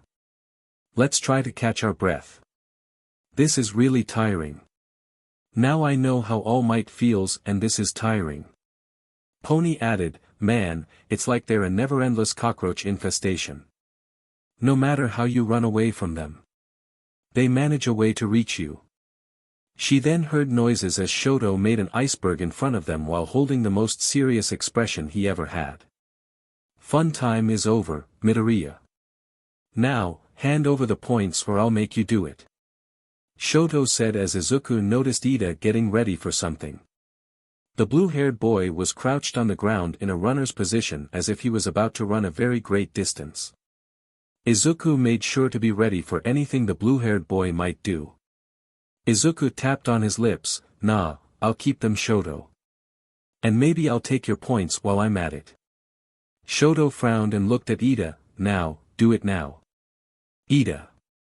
The robot boy then blasted forward, recipro bruised, the boy shot quickly toward Kendo's team, and no one but Izuku was able to react fast enough. He reached his head to block Shoto, but Jiro flicked an air bullet into his gut making him stop, but he still managed to stop Shoto by bringing a tail from his back and smacking it powerfully at Shoto who raised his left arm and made some fire to protect himself. Ochako asked Izuku, "Did he just use his fire? I never saw him do that." Izuku shook his head, "Questions for later. We need to move before they manage to corner us again." Kendo's team quickly exited the scene leaving behind them the others. Shoto meanwhile was looking at his hand as he mentally said, he overwhelmed me so much that I was forced to use that BSTRD's powers. I can't believe this. He then looked at Izuku's disappearing team. Midoriya, you and I need to have a long-awaited chat about our powers. Shoto looked at Ida and asked him, Ida, can you make that attack again? It might help us. The engine boy frowned, I'm sorry, but I'm out for the count for the next 5 minutes. My engines need to cool off before I use them for such a strong move once more. Shoto sighed before ordering them to follow Kendo's team to take their points. Back with Izuku, he dodged yet again another attack from Tetsu, who was using Ibra's vines to trap him, causing Izuku to say, Shiozaki, stop attacking us and I'll help you with the big guy upstairs. The girl's eyes brightened in happiness. Really, thanks Midoriya. The girl then stopped helping Izuku make his escape, with the girl's teammates looking at her dumbfounded. Juzo said, you do realize that he was bluffing to make you stop attacking them, right? It then dawned on the girl that she was tricked, scammed, and quite possibly bamboozled. Tetsu sighed, well, this was a little bit disappointing. He then yelled, after them so we can have their points or else we won't ever make it to the final round of the festival. The others nodded, but Ibra had a small blush for being tricked so easily. Izuku looked behind him and said, the cost is clear. I wonder where our resident explosion man is though. He was kicked by Pony, who pointed forward, and Izuku sighed, I just had to ask, didn't I? Bakugou came forward, Deku, hand over your points and I promise that I'll keep the beating to a minimum. Bakugou was going so fast that wasn't able to stop himself from going inside a portal Izuku just made, and the portal opened up to another portal that was behind the original. Izuku then said, no, I'll just go into an infinite loop. That sounds way much better and funnier too. Not to mention, that the crowd seems to love it. He pointed to the laughing crowd. Bakugou then yelled as he went through the portals, I'll get you, Deku. Pony then took the team away from Bakugou, hopefully never to see his ugly mug ever again. Present Mike then said, well ladies and folks, it appears that the second round of the sports festival is coming to an end with Kendo's team dominating it entirely, but we still have around 1 minute, so there's still a chance for change in the leadership. Eraser said, good, the closer this festival ends, the sooner I can go home and sleep. Izuku smirked as he said, 1 minute is still a good time for someone to attack us and take the points. Don't let your guard down because anything can happen in one. He was cut off by a huge glacier forming in front of him as Shoto made his way toward him. Izuku turned his hands into drills as he began to make his way through the ice, with his team shocked as everyone else. The boy looked at his team and said, I wasn't making a hole, but making a bunker. He looked at Pony and said, release the energy beam. The girl smiled and her horns began to glow, sending lasers of destruction everywhere while they were safe inside their ice dorm. This made most teams go on the defensive and avoid them for easier prey that won't fry them. Shoto made an ice wall, we need to find a way to defeat them. Momo, make a mirror so we can reflect the laser back at them.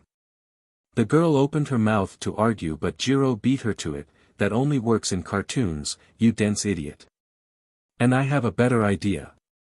The boy arched an eyebrow as the girl lifted her earphone jack, beating on her finger, and released an OFA-enhanced sound, causing Izuku's team to be stunned and the boy dizzy.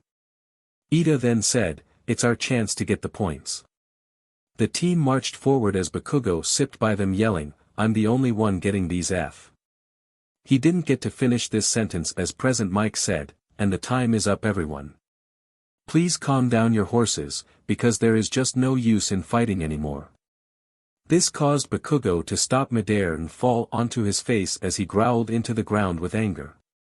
Present Mike began announcing the results. In the first place, we have Team Kendo, who till now made this year's sports festival extremely entertaining. A couple of chuckles could be heard from the crowd. Izuku looked at his team and said, great work guys, I wouldn't have done it without you to begin with. Kendo smiled with Pony. Ochako felt a little bit sad that she didn't do much, but she will show her skills in the next round. In the second place, we have Team Todoroki who shook the entire stadium with his ice.